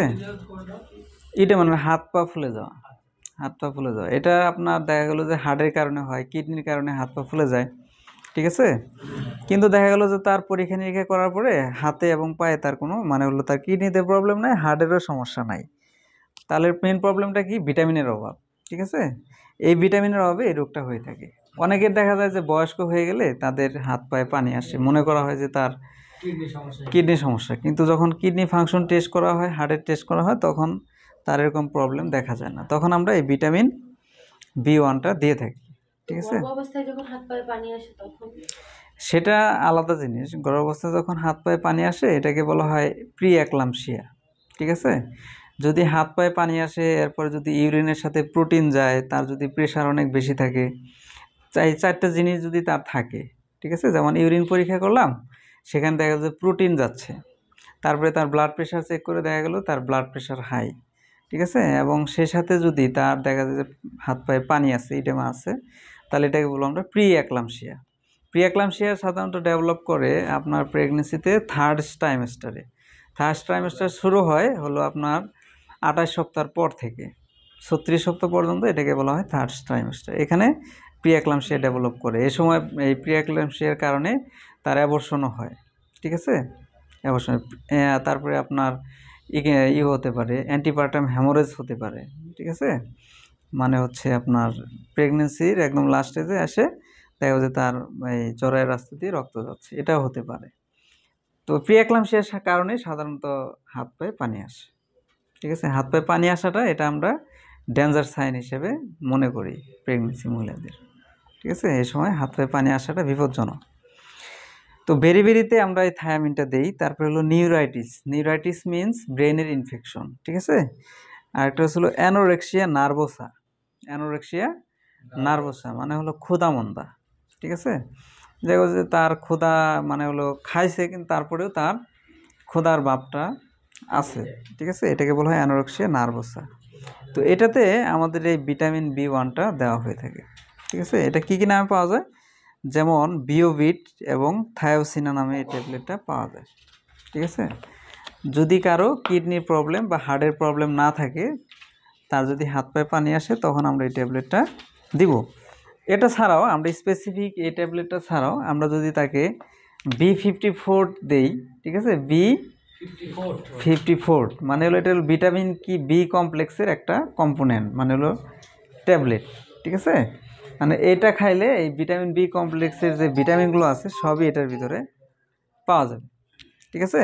এই সবগুলো ভিটামিন এই B54 মধ্যে আছে, ঠিক আছে। বিপ্লেক্স নামে এটা পাওয়া যায়, এই ট্যাবলেটটাও আমরা দিতে পারি, ঠিক আছে। তারপরে আছে হলো রিবোফ্লাভিন, ঠিক আছে। 2 নম্বর যেটা সেটা হলো কি রিবোফ্লাভিন। এটা কি কাজ করে সেটা হলো অ্যাঙ্গুলার স্টোমাটাইটিস, ঠোঁটের কোণে ঘা, গ্লোসাইটিস জিহ্বার ঘা, ঠিক আছে, সিরোসিস ডার্মাটাইটিস, এ সকল ক্ষেত্রে এটা ব্যবহার করা হয়। ডার্মাটাইটিস মানে হলো স্কিনের সংক্রমণ, ঠিক আছে, স্কিনের সিবোরিক ডার্মাটাইটিস, স্কিনের সংক্রমণের ক্ষেত্রে এই রিবোফ্লাভিনটা দেওয়া হয়। রিবোসিনা নামে এই ট্যাবলেটটা পাওয়া যায়, ঠিক আছে। তারপরে আসলে ভিটামিন সি। ভিটামিন সি তো আপনারা জানেন, এটা কিসের জন্য ব্যবহার করা হয়? স্কারবি মানে হলো মুখে ঘার জন্য, রোগ প্রতিরোধ ক্ষমতা বৃদ্ধির জন্য, যাদের কেটে গেছে, যাদের ঠিকমতো হিলিং হচ্ছে না। হিলিং মানে হলো জোড়া লাগা, ঠিক আছে। ক্ষতস্থানের যে জোড়া লাগে এটাকে বলা হয় হিলিং, ইংলিশে এটাকে হিলিং বলে। তো ভিটামিন সি ডিফিসিয়েন্সির কারণে কিন্তু অনেক সময় হিলিং হয় না, এই জন্য কাটাছেঁড়া রোগীতে ভিটামিন সিটা দেওয়া হয়ে থাকে। ডেন্টাল কেরিস মানে হলো দাঁতের ভিতরে যাদের পোকা আছে বা দাঁতের ক্ষত, যেটাকে ডেন্টাল কেরিস বলতে দাঁতের ক্ষত, এটাকে বলা হয় ডেন্টাল কেরিস। আচ্ছা, তারপর জিঞ্জিভাইটিস। জিঞ্জিভাইটিস মানে হলো দাঁতের জিঞ্জিবা যেটা আছে, দাঁতের নিচে একটা অংশ আছে জিঞ্জিবা, এটার ইনফেকশন, মাড়ির ইনফেকশন বলা হয় জিঞ্জিভাইটিস, ঠিক আছে। অ্যানিমিয়া মানে হলো রক্ত স্বল্পতা, ঠিক আছে। অর্থাৎ যাদের হেমোগ্লোবিন লেভেল কম থাকে তাদেরকে রক্ত স্বল্পতা বলা হয়। রক্ত স্বল্পতা আমরা কীভাবে দেখতে পারি? সেটা আমরা দেখি হচ্ছে চোখের নিচে, ঠিক আছে। হ্যাঁ, চোখের নিচে এরকম, চোখের নিচে আমরা এরকমভাবে আমরা বলবো যে রোগীকে বলবো আমরা উপরের দিকে তাকান, তখন এই যে নিচের দিকে এই যে পাথা যেটা আছে এখানে লাল লাল আর থাকবে না, ঠিক আছে। আর মেন কারণ হলো আমাদের বডির যে হেমোগ্লোবিন আছে, এই হেমোগ্লোবিন লেভেলটা কি থাকে? কমে যায়, ঠিক আছে। এটার মেন মাত্রা হলো কত? ছেলেদের হলো 13 থেকে 18 গ্রাম পার ডিসিলিটার, আর ফিমেলদের হলো 12 থেকে 16, ঠিক আছে। এর চাইতে যখন কমে যাবে তখনই তার এই অ্যানিমিয়া ডেভেলপ করবে, ঠিক আছে। অ্যানিমিয়া ডেভেলপ করতে, তাহলে অ্যানিমিয়া রোগীদেরও কিন্তু আমাদের দেওয়া হয়। এই রিপোর্টটা আমরা করি কীভাবে? ব্লাড সিবিসি করলে আমরা হেমোগ্লোবিন দেখতে পাই, ঠিক আছে। হেমোগ্লোবিন কোন রিপোর্টে পাওয়া যায়? ব্লাড সিবিসির, অথবা হেমোগ্লোবিন স্পেসিফিক আমরা জানতে চাই, যদি হেমোগ্লোবিন লিখে দিলেও ল্যাব থেকে করে দিবে, ঠিক আছে। তাহলে ভিটামিন সি এটা অ্যাসকর্বিক ভিটামিন সিবিট নামে পাওয়া যায়, অ্যাসকোবাস নামে পাওয়া যায়, ঠিক আছে, বাস্কো নামে পাওয়া যায়। এটা সাধারণত 2 থেকে 3 বার ব্যবহার করা হয়ে থাকে। তারপরে ছিল ভিটামিন ই, ঠিক আছে। ভিটামিন এটা কি কাজ করে? সেটা হলো ইনফার্টিলিটি, তারপরে ছিল অ্যান্টিঅক্সিডেন্ট হিসেবে, ঠিক আছে। তারপরে হচ্ছে অন্যান্য ভিটামিন ইর অভাবজনিত রোগ, ঠিক আছে, এ সকল ক্ষেত্রে ভিটামিন ইর অভাবজনিত রোগ আর কি আছে, আদার্স বিভিন্ন রোগ হয়ে থাকে আর কি, সেগুলোর ক্ষেত্রে এটা ব্যবহার করা হয়ে থাকে। সচরাচর আমরা ইনফার্টিলিটি এবং মাথার চুল পড়ে গেলে এগুলোতে আমরা স্কিনের সংক্রমণের ক্ষেত্রে ভিটামিন ইটা ব্যবহার করে থাকি, ই ক্যাপ, ঠিক আছে। তারপরে না, রুচি বাড়ে না, ঠিক আছে। আমি মানে ডাক্তার চুল পড়ার জন্য ই ক্যাপ দিয়েছে, কিন্তু ই ক্যাপ খেলে খাবারের রুচি এমন বেড়ে যায় যে মনে হয় 2 মাসে 10 কেজি বেড়ে যায়। তাহলে আপনার ক্ষেত্রে অন্যটা, আমার ক্ষেত্রে চুল পড়ার জন্য আমার খোদাই লাগে না, আরো ভিটামিন খেলে গ্যাস কমবে, হতে পারে। আচ্ছা, তারপরে ভিটামিন মনে হয় সব খেয়ে আচ্ছা, তারপরে হলো ভিটামিন কে, ঠিক আছে। ভিটামিন কেটা আমরা কি বললাম? রক্তক্ষরণ, ঠিক আছে, যেটা প্রেগনেন্সির মানে হলো ডেলিভারির সময় যখন বাচ্চাটাকে সেপারেট করা হয়, আমবিলিক্যাল কর্ডটা যখন কাটা হয় তখন তার যে ব্লিডিংটা হয়, ব্লিডিংটা কন্ট্রোল করার জন্য আমরা ভিটামিন কেটা দেই, ঠিক আছে। যেমন কিট, K1 ঠিক আছে, এটা একটা জিনিস। তারপর হচ্ছে KMM পেডিয়াট্রিক্স ইনজেকশন, ঠিক আছে, এই ইনজেকশনগুলো তখন দেওয়া হয়ে থাকে। তারপরে আসলে ভিটামিনের সংমিশ্রণ পদ্ধতি, অর্থাৎ 2-3টা ভিটামিন একসাথে মিলিয়ে দেওয়া হয়, ঠিক আছে। যেমন এই যে ভিটামিন B1, B6, B12, ঠিক আছে। এটা আমরা কিসের জন্য দেই? সেটা হলো বললাম নিউরালজিয়া, ঠিক আছে। নিউরালজিয়া মানে হলো নিউরোলজিক্যাল পেইন, ঠিক আছে, নিউরোপ্যাথি, হাত পায়ের কাঁপুনি, ঠিক আছে, নিউরাইটিস, ব্রেনের ইনফেকশন, এ সকল ক্ষেত্রে এটা দেওয়া হয়ে থাকে। তারপরে আসলে vitamin B complex. Vitamin B complex সাধারণত আমরা দেই যাদের দৈহিক বৃদ্ধি না হয়, ঠিক আছে, ল্যাকটেশন মানে হলো যে মা তার বাচ্চাকে দুধ পান করায়, সেখানে প্রেগনেন্সিতে আমরা ভিটামিন বি কমপ্লেক্সটা দিই। দীর্ঘদিন অ্যান্টিবায়োটিক থেরাপির পরে দেখা গেলো যে কোনো ইনফেকশন ছিল, ঠিক আছে, তাকে অ্যান্টিবায়োটিক দেওয়া হয়েছে 5 থেকে 7 দিন, পরবর্তীতে এই অ্যান্টিবায়োটিক বন্ধ করে এই ভিটামিন বি কমপ্লেক্সের এটা দেওয়া হয়ে থাকে, ঠিক আছে। Multivitamin with code liver oil, ঠিক আছে, মাল্টিভিটামিন উইথ কোড। মাল্টিভিটামিন মানে হলো এখানে সব ভিটামিনই থাকবে, ঠিক আছে। মাল্টিভিটামিনগুলো সাধারণত বাচ্চাদের দেওয়া হয়, ঠিক আছে। মাল্টিভিটামিনগুলো শিশুদের বৃদ্ধি এবং বিকাশের জন্য এটা দেওয়া হয়ে থাকে, ঠিক আছে।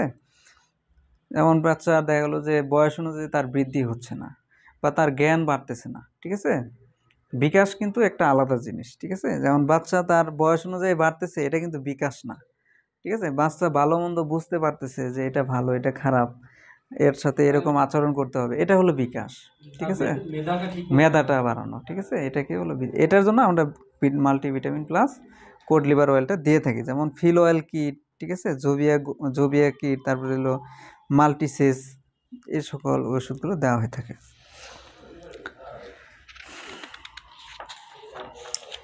আচ্ছা, তারপরে ক্যালসিয়াম প্লাস ভিটামিন ডির কম্বিনেশন আছে, ক্যালসিয়াম প্লাস ভিটামিন সির কম্বিনেশন আছে, ঠিক আছে। জিঙ্ক সালফেট, জিঙ্ক সালফেটের একটা আলাদা বৈশিষ্ট্য হলো জিঙ্কগুলো সাধারণত যাদের ডায়রিয়া হয়, ঠিক আছে, তখন এই জিঙ্ক সাপ্লিমেন্ট দেওয়া হয়, ঠিক আছে, সেটা হোক অ্যাডাল্ট বা ছোট বাচ্চাদের, ঠিক আছে।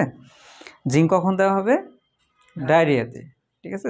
যাদের ডায়রিয়া, মনে করেন ডায়রিয়া হলো যাদের দৈনিক 3 বারের বেশি পায়খানা হয়, ঠিক আছে, সেটা যদি চাল ধোয়া পানির মতো হয় এবং ওয়াটারি হয়, ঠিক আছে, এটাকে আমরা ডায়রিয়া বলি, ঠিক আছে। আবার দেখা গেলো যে তা কারো মল লুজ হচ্ছে কিন্তু সেটা চাল ধোয়া পানির মতো না, সেখান দিয়ে দেখা যাচ্ছে সে যে খাবারগুলো খেয়েছে সেই খাবারগুলোর অংশ তার মলের ভিতরে আছে এবং মিউকাসের পরিমাণ আছে, ঠিক আছে। মিউকাস মানে হলো রস, ওই যে মল ত্যাগ করতেছে কিন্তু সেটা অনেক লুজ, কিন্তু সেখানে মিউকাস পাওয়া যাচ্ছে, সেটা কিন্তু ডায়রিয়া না, সেটাকে বলা হয় ডিসেন্ট্রি, ঠিক আছে, ডিসেন্ট্রি বা আমাশয়। হ্যাঁ, এই ডিসেন্ট্রির মধ্যে আবার যদি দেখা যায় যে ওই ডিসেন্ট্রির সাথে তার ব্লাডও যাচ্ছে, ঠিক আছে, এটা হলো ব্যাসিলারি ডিসেন্ট্রি, ঠিক আছে। ডিসেন্ট্রি 2 ধরনের হয়, একটা হলো অ্যামোবিক আর একটা হলো ব্যাসিলারি। অ্যামোবিক ডিসেন্ট্রিতে তার আম যাবে, মানে হলো আম মানে হলো যে খাবারগুলো সে খেয়েছে সেই খাবারগুলো তার মলের রাস্তা দিয়ে বের হয়ে যাবে এবং সেই সাথে মিউকাসের পরিমাণটা বেশি থাকবে।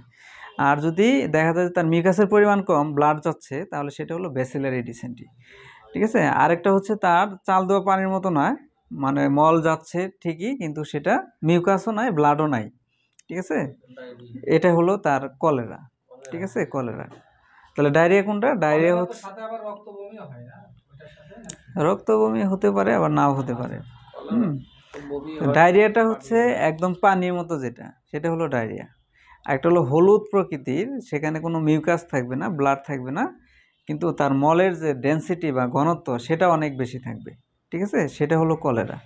আরেকটা হচ্ছে তার যদি মিউকাসের পরিমাণ বেশি থাকে এবং যে সে খাবারগুলো খেয়েছে সেগুলো যদি মলের ভিতরে পাওয়া যায় এবং সেই মলটা যদি দুর্গন্ধযুক্ত থাকে তাহলে সেটা হলো ডিসেন্ট্রি, বুঝতে পারছেন। ডিসেন্ট্রি আমাশয়ে সাধারণত আপনার এই মেট্রোনিডাজলটা দেওয়া হয়, কিন্তু ডায়রিয়াতে কিন্তু মেট্রোনিডাজল দেওয়া হয় না, ঠিক আছে। ডায়রিয়া মানে একদম ওয়াটারি যদি থাকে তাহলে কিন্তু তাকে মেট্রোনিডাজল দেওয়া যাবে না, ঠিক আছে, মেট্রোনিডাজল কাজ করবে না, তাকে ওরাল স্যালাইন দিতে হবে। এবং অ্যান্টি ডায়রিয়াল ড্রাগ আছে একটা, সেটার নাম হলো ইমোটিল, ঠিক আছে, যেমন লোপেরামাইড গ্রুপের ইমোটিল ট্যাবলেট, এই ট্যাবলেটটা দেওয়া হবে, ঠিক আছে। এ সবসময় মানে হলো ডায়রিয়া হলে আমরা সচরাচর একটা জিনিস ভুল করি, সেটা হলো মেট্রোনিডাজল দিই, ঠিক আছে, কিন্তু মেট্রোনিডাজল কিন্তু ওই ক্ষেত্রে এটা কাজ করবে না। তাহলে ডায়রিয়া হলে আমাদের কি দিতে হবে? ওরাল স্যালাইন মানে ওআরএস দিতে হবে।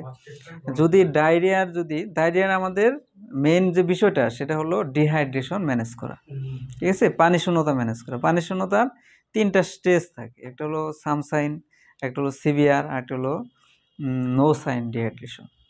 তো দেখা গেলো সাম সাইন এবং নো সাইন থাকলে ওআরএস দিয়ে চলে, আর যদি সিভিয়ার ডিহাইড্রেশন হয় তাহলে সেক্ষেত্রে কলেরা স্যালাইন স্টার্ট করতে হবে। ঠিক আছে? এই ক্ষেত্রে একটা জিনিস করে, এই যে ডায়রিয়া হইলে যখন এই ম্যাক্রোনিডাজল দেয়, অনেকেরই কিন্তু তখন পেটে ব্যথা শুরু হয়ে যাবে, পেট ফুলে যায় এবং তার আদার্স প্রবলেমও হয় আর কি। ঠিক আছে?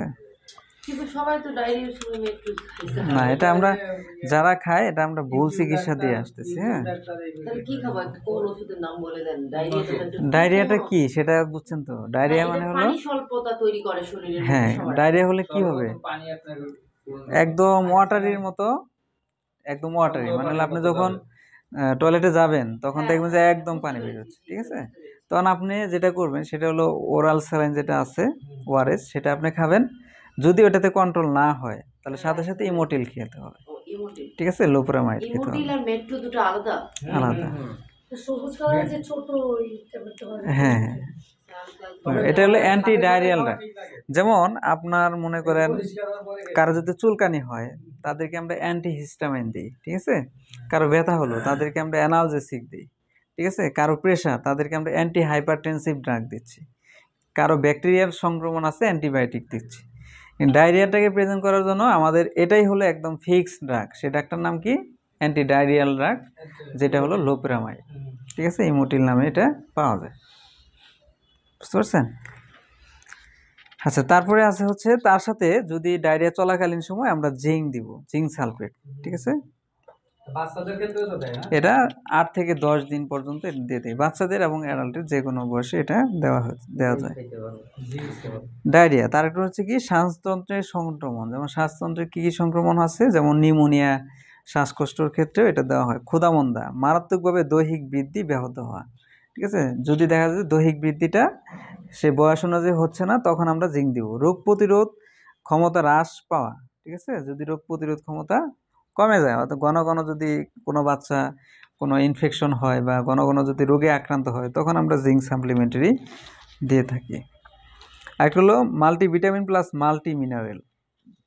ঠিক আছে? মাল্টিভিটামিন এমন মাল্টি মিনারেল, এটা আমরা বয়স্কদের এবং ছোটদের সবাইকে আমরা দিয়ে থাকি মাল্টিভিটামিন, যেমন মাল্টিভিট প্লাস এটা পাওয়া যায়। সাধারণত ভিটামিন এবং মিনারেল অর্জনিত অবস্থা অপুষ্টি এবং সুস্থতার দিকে অগ্রসরমান দুর্বল ব্যক্তি তাদেরকে এটা দেওয়া হয়ে থাকে। তারপরে আসলে A to Z gold preparation. ঠিক আছে? যেমন আমরা এই ট্যাবলেটগুলো দেই যাদের বয়স 20 থেকে 40 বছর বয়স। ঠিক আছে? A to Z gold preparation, যেমন fill oil gold, fill oil seal মানে হলো আপনার মিডট্রাম গোল্ড। ঠিক আছে? গোল্ড বলতে আমরা যেটা বলি গোল্ড এজ। ঠিক আছে? গোল্ড এজ বলতে যে এজটাকে বোঝায় সেটা হলো 40-এর নিচে। ঠিক আছে? 18 থেকে এই যে মাঝামাঝি যে বয়সটা এটা হলো গোল্ড এজ। এখানে আমাদের যে ভিটামিন বা কাউকে যদি আমরা দিতে চাই তাহলে সেক্ষেত্রে আমরা এটা দিব। আর যদি 40 বছরের উপরে থাকে তাদেরকে আমরা দিব হলো সিলভার। ঠিক আছে? হ্যাঁ হ্যাঁ, তাহলে সিলভারগুলো দিতে হবে। এটা কাদের? 40-এর উপরে। তাদের এটা যাদের বয়স 30 বছর বা 35 বছর তাদের কিন্তু এটা আমরা সাজেস্ট করি না। ঠিক আছে? তারপরে আছে হলো আপনার হেমাটাইনিক্স। হ্যাঁ, কি আছে?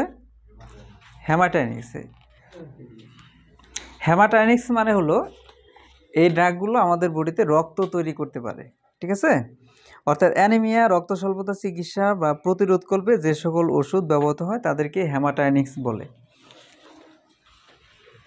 আচ্ছা, এটা আমরা আজকে পড়বো না, পরের ক্লাসে পড়বো। ঠিক আছে? কারণ আমরা আপনি কি সব নোটস দিয়ে দিবেন? না, এই একটাই দিবেন। কোনটা? হ্যাঁ, যেটা গ্রুপে দিয়েছেন এটাই। এই একটা এত দেন না। এখন এটা সম্বন্ধে আমি একটু কথা বলবো, কারণ এটা আপনাদের অনলাইনে ক্লাস নেওয়া হয়েছে। ঠিক আছে? তো মানে এর আগে এই ক্লাসটা নেওয়া হয়েছিল অফলাইনে, আপনারা অনেকেই ছিলেন না, যার কারণে ভিটামিনের ক্লাসটা আলোচনা করলাম। ঠিক আছে? হেমাটাইনিক্সটা আমরা নেক্সট ক্লাসে অনলাইনে বা অফলাইনে আলোচনা করব। এখন আমরা অনলাইনে একটা ক্লাস নিয়েছিলাম, সেটা হচ্ছে অ্যান্টি মাইক্রোবিয়াল ড্রাগ। ঠিক আছে? অ্যান্টি অনলাইন ক্লাস করেন নাই কে কে? দেখি কি কেন করেন নাই? না করার মতো নেই বলতে গেলে। আমিও করছি না করার মতো, কারণ আপনার কথা ভালো বুঝতে পারি। স্যার যে টাইমটাই করা হয় ওই টাইমটা গাজীপুর বৈশাখ লাইনে ছিল গাজীপুর ছিল কি অনলাইন ক্লাসগুলো যেগুলো হবে আপনার যত ব্যস্ততাই থাক, স্যার একটু ঠিক আগে আছে, দেওয়া আপনার যায় না জয়েন করতে ক্লাসটা? হবে। 9টায় আমি চেষ্টা করব, যদি আপনারা সবাই যদি বলেন যে আগে দেওয়ার জন্য, আমি চেষ্টা করব, কারণ আমারও তো একটা টাইম নির্ধারিত করে নিতে অনলাইন হয়। ক্লাস হুম। যেখনই দেন স্যার সমস্যা নাই, চেষ্টা করবো যে কোনো মুহূর্তে অ্যাটেন্ড করার। কিন্তু এই শুক্রবারের ক্লাসটা স্যার 3:30টার আগে দিয়েন না, দুপুরের খানা শেষ হতেই 3টা বেজে যায় স্যার। এখানে মানে সবারই একটু প্রবলেম আছে, সেটা হচ্ছে এভাবে টাইম ম্যানেজ করা একটু কঠিন। যেমন পরের ব্যাচ তারা আগে নিতে চায়, ঠিক আছে, আপনারা আবার বলেন যে এই সময় 3:30 করে দেন স্যার, 3:15টার জায়গায় 3:30 সোয়া তিনটা আছে, সোয়া তিনটা থাক। আমরা তো মানুষ হিসেবে আস্তে আস্তে 3:30 বাজে। 3:30 করলে তখন আবার ওই 3:45 বাজলো। 3:30 থাকলে ওই 3:30 থাকবে। It's okay sir. ঠিক আছে, সমস্যা নাই। আর আপনারা অনলাইনে যদি ক্লাস হয় সেটা অবশ্যই অনলাইনে অ্যাটেন্ড যেভাবে করবেন। ক্লাস করেন স্যার, ক্লাসের পাশাপাশি আপনি নোটস দিলেই আমি খুশি, আর আমার কোনো দাবি নাই। ঠিক আছে। আচ্ছা, তাহলে অ্যান্টি মাইক্রোবিয়াল ড্রাগ কাকে বলে? অ্যান্টি মাইক্রোবিয়াল, জীবাণুর বিরুদ্ধে কাজ করে তাকে অ্যান্টিমাইক্রোবিয়াল ওষুধ বলে। ঠিক আছে। অ্যান্টি মাইক্রোবিয়াল ড্রাগ, মাইক্রোবিয়াল বিন microorganism, microorganism. Microorganism মানে হচ্ছে এটা মাইক্রোবায়োলজির একটা পার্ট, ঠিক আছে। মাইক্রো অর্গানিজম অর্থাৎ যেখানে ছোট ছোট অণুজীব নিয়ে স্টাডি করা হয়। যেমন মাইক্রো অর্গানিজমের মধ্যে কি আছে, যেমন 1 নম্বরে আছে হলো ব্যাকটেরিয়া, ঠিক আছে, ভাইরাস। ব্যাকটেরিয়া। 2 নম্বরে আছে হলো ভাইরাস। 3 নম্বরে আছে হলো প্রোটোজোয়া। 4 নম্বরে আছে হলো ফাঙ্গাস, ঠিক আছে। আপনি বডিতে যে ইনফেকশনই হোক না কেন, ঘুরে ফিরে আপনার এরাই করব। এই 4টা জিনিসই থাকবে, ঠিক আছে। স্যার এই যে প্রোটোজোনটা কি দিয়েছি? প্রোটোজোয়া পরজীবী, ঠিক আছে, পরজীবী এরা।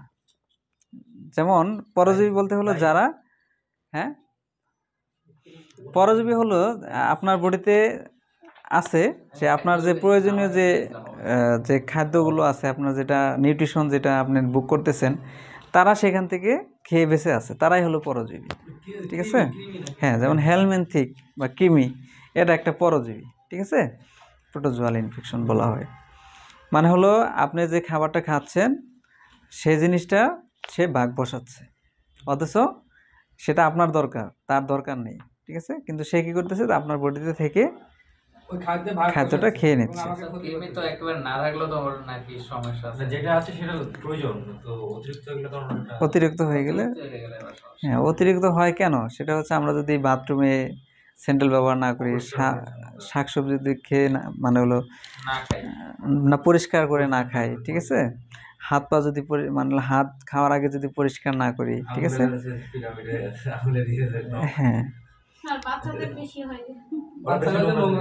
বাচ্চারা তো মনে করেন যে আপনার হাঙ্গুর দিয়ে হাঁটতেছে আর মুখ হাতে দিচ্ছে, ঠিক আছে না। এখন এই হেলমিনথিকটির যে জীবাণুগুলো, মানে যে ডিম্বাণুগুলো, এটা তো একটা ওভালে থাকে, কিন্তু এটা যখন আপনার হাতের মধ্যে বা কোনো সবজির মধ্যে বা কোনোভাবে যখন আপনার ভিতরে প্রবেশ করে, তখন সেখানে গিয়ে তারা ডিম্বাণুগুলো ফেটে যায়, ফেটে গিয়ে সেখানে তারা বংশবৃদ্ধি শুরু করে, এবং তারা যখন ডিম পারে সেগুলো আমাদের মলের সাথে বের হয়। মলের সাথে বের হলে সেগুলো আবার তারা থাকে, পরবর্তীতে কোনো একটা মাধ্যমে দেখা যায় যে আবার মানুষের দেহে প্রবেশ করে। এটা একটা সাইকেল, এটা একটা সাইকেল। এজন্য আমাদের সচেতন হওয়া, বাচ্চাদেরকে সচেতন করা। যাই হোক, তাহলে অ্যান্টিমাইক্রোবিয়াল ড্রাগ মানে হলো যে সকল ড্রাগ এই মাইক্রো অর্গানিজমের বিরুদ্ধে কাজ করবে, সেটাই হলো অ্যান্টিমাইক্রোবিয়াল ড্রাগ, ঠিক আছে। তাহলে মাইক্রো অর্গানিজমগুলো আছে কি, ব্যাকটেরিয়া। তাহলে ব্যাকটেরিয়ার বিরুদ্ধে যে ড্রাগটা কাজ করবে সেটার নাম হলো কি, অ্যান্টিবায়োটিক্স। ভাইরাসের বিরুদ্ধে যে ড্রাগটা কাজ করবে সেটা হলো অ্যান্টিভাইরাল ড্রাগ, অ্যান্টিভাইরাল ড্রাগ, ঠিক আছে। তারপরে প্রোটোজোয়ার বিরুদ্ধে যে কাজ করবে সেটা হলো অ্যান্টি প্রোটোজোয়াল ড্রাগ। অ্যান্টি মানে হলো বিরুদ্ধে এই ড্রাগগুলো কাজ করে। ফাঙ্গাস মানে হলো অ্যান্টি ফাঙ্গাল ড্রাগ, ঠিক আছে। অর্থাৎ এই অ্যান্টিমাইক্রোবিয়াল ড্রাগের ভিতরে আমরা অ্যান্টিবায়োটিক্স পড়বো, অ্যান্টিভাইরাল ড্রাগ পড়বো, প্রোটোজোয়াল ড্রাগ পড়বো, ফাঙ্গাল ড্রাগ পড়বো, ঠিক আছে। তার মধ্যে আমরা অ্যান্টিবায়োটিক্সের কিছু আলোচনা আমরা করছিলাম গত ক্লাসে। ঠিক আছে? বিশাল বড় হ্যাঁ, অ্যান্টিবায়োটিক্স কাকে বলে? ঠিক আছে, এই যে অ্যান্টিবায়োটিকগুলো কি কাজ করে? অ্যান্টিবায়োটিকগুলো ব্যাকটেরিয়াকে মারে, ঠিক আছে, ব্যাকটেরিয়াকে মেরে ফেলে ইনফেকশনটাকে প্রিভেন্ট করে। ঠিক আছে, এই ব্যাকটেরিয়াকে মারতে পারে তারা কয়েকটা পদ্ধতিতে তারা মারে। ঠিক আছে, যেমন মনে করেন এটা একটা ব্যাকটেরিয়া, এটা একটা ব্যাকটেরিয়া। এই ব্যাকটেরিয়াটা যখন আমাদের দেহে প্রবেশ করার সাথে সাথে সে তার বংশবৃদ্ধি করে। ঠিক আছে, বংশবৃদ্ধি শুরু করে দেয়, অর্থাৎ একটা ঢুকলে সেখান থেকে দুইটা হয়। ঠিক আছে, দুইটা থেকে কয়টা হয়? চারটা হয়। এইভাবে সে তার বংশবৃদ্ধি করে। কিন্তু ভাইরাস যখন প্রবেশ করে সে কিন্তু একটা থেকে দুইটা না, একটা থেকে 10টা 12টা এরকম হয়। 10টা থেকে যেরকম ব্যাকটেরিয়া 20টা হয়, কিন্তু ভাইরাস সেখানে আরও অধিক হয়ে যায়, মানে এটা আনলিমিটেড। ঠিক আছে, কিন্তু ব্যাকটেরিয়াটা লিমিটেড, দ্বিবিভাজন প্রক্রিয়া এটা বাড়তে থাকে, একটা থেকে দুইটা, দুইটা থেকে তিনটা, তিনটা থেকে চারটা, এরকমভাবে সে বাড়তে থাকে। তাহলে এই যে ব্যাকটেরিয়াগুলো এটাকে মারতে পারে, সেটা হলো এই ব্যাকটেরিয়ার সেল ওয়ালের উপর কাজ করে। ঠিক আছে, আবার এই ব্যাকটেরিয়া দেখা যায় যে ব্যাকটেরিয়ার ভিতরে কিছু নিউক্লিক অ্যাসিড থাকে, সেই অ্যাসিডকে কমানোর মাধ্যমে, ঠিক আছে, নিউক্লিক অ্যাসিড সিনথেসিস, তারপর হলো সেল ওয়াল সিনথেসিস, মানে হলো তাকে বাইরের দিকে আঘাত করে অথবা নিউক্লিক অ্যাসিড কমানোর মাধ্যমে এই ব্যাকটেরিয়াকে সে কী করে ধ্বংস করতে পারে। ঠিক আছে, এই জন্য কোষ প্রাচীর তৈরি করতে মানে হলো বাধা প্রদান করে, অর্থাৎ কোষ প্রাচীরের উপর কাজ করে এরকম কিছু অ্যান্টিবায়োটিক আছে, সেগুলো হচ্ছে পেনিসিলিন। ঠিক আছে, সেই ড্রাগগুলো হলো পেনিসিলিন।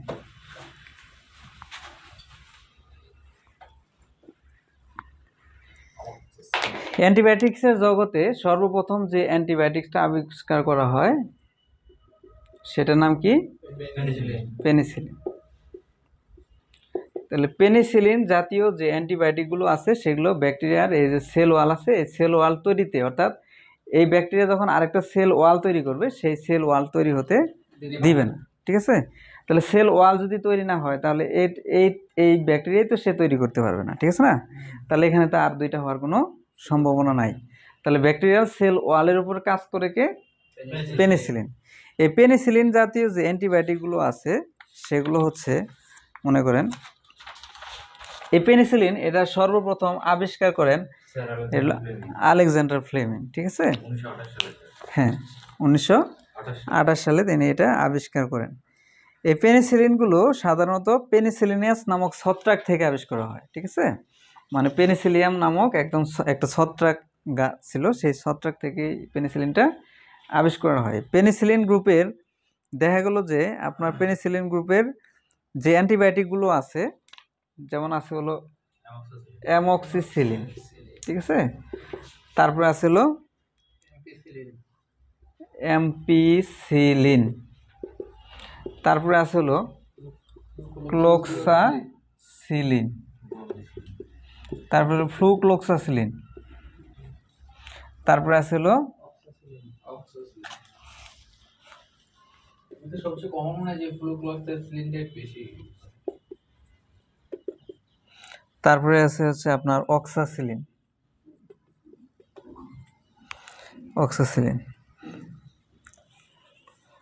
তারপরে আছে হলো ফিনক্সাই মিথাইল পেনিসিলিন,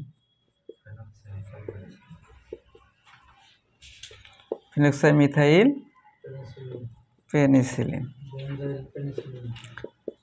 তারপরে আছে হলো বেনজাইল পেনিসিলিন। কত বাজে? 26। তারপরে আছে হলো প্রোকাইন পেনিসিলিন।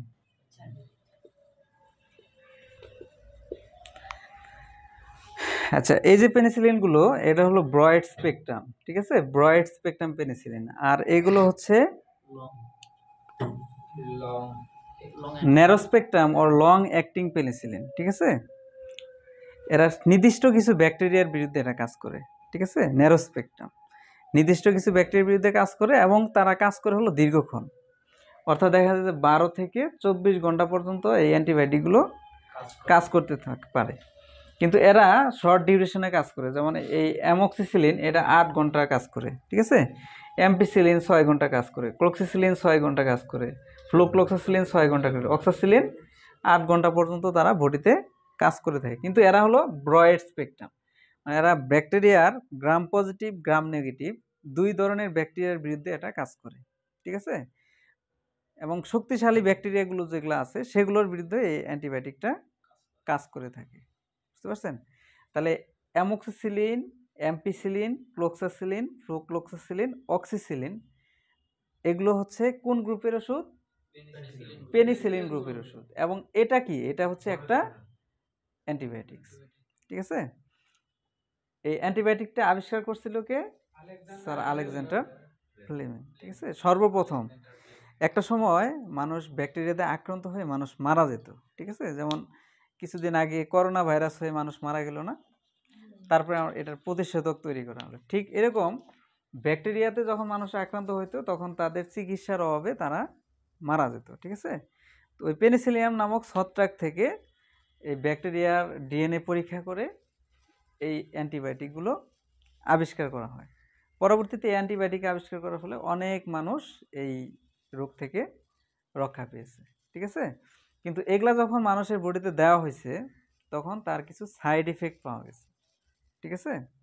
সাইড ইফেক্ট বলতে সেটা হলো এই ওষুধটা দেওয়ার সাথে সাথে দেখা গেছে যে তার হাত পায়ে পানি আসছে, বা শ্বাসকষ্ট হয়েছে, পেটে ব্যথা শুরু হয়ে গেছে, বমি হয়েছে, পেশেন্টের ব্লাড প্রেশার কমে গেছে, ঠিক আছে, হাত পা ঠান্ডা হয়ে গেছে, পেশেন্ট আনকনসিয়াসনেস হয়ে গেছে, এরকম হয়েছে মাঝে মধ্যে।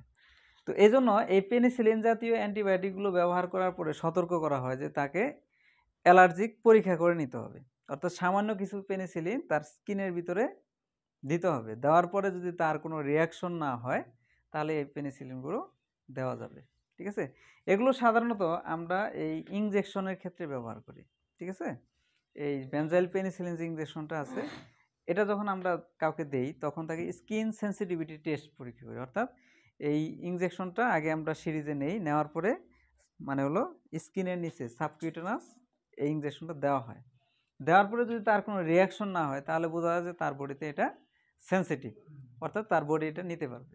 আর দেওয়ার সাথে সাথে যদি তার বডিতে রাশ তৈরি হয়, অ্যালার্জিক রিয়াকশন হয়, তাহলে বুঝতে হবে এটা দেওয়া যাবে না, ঠিক আছে।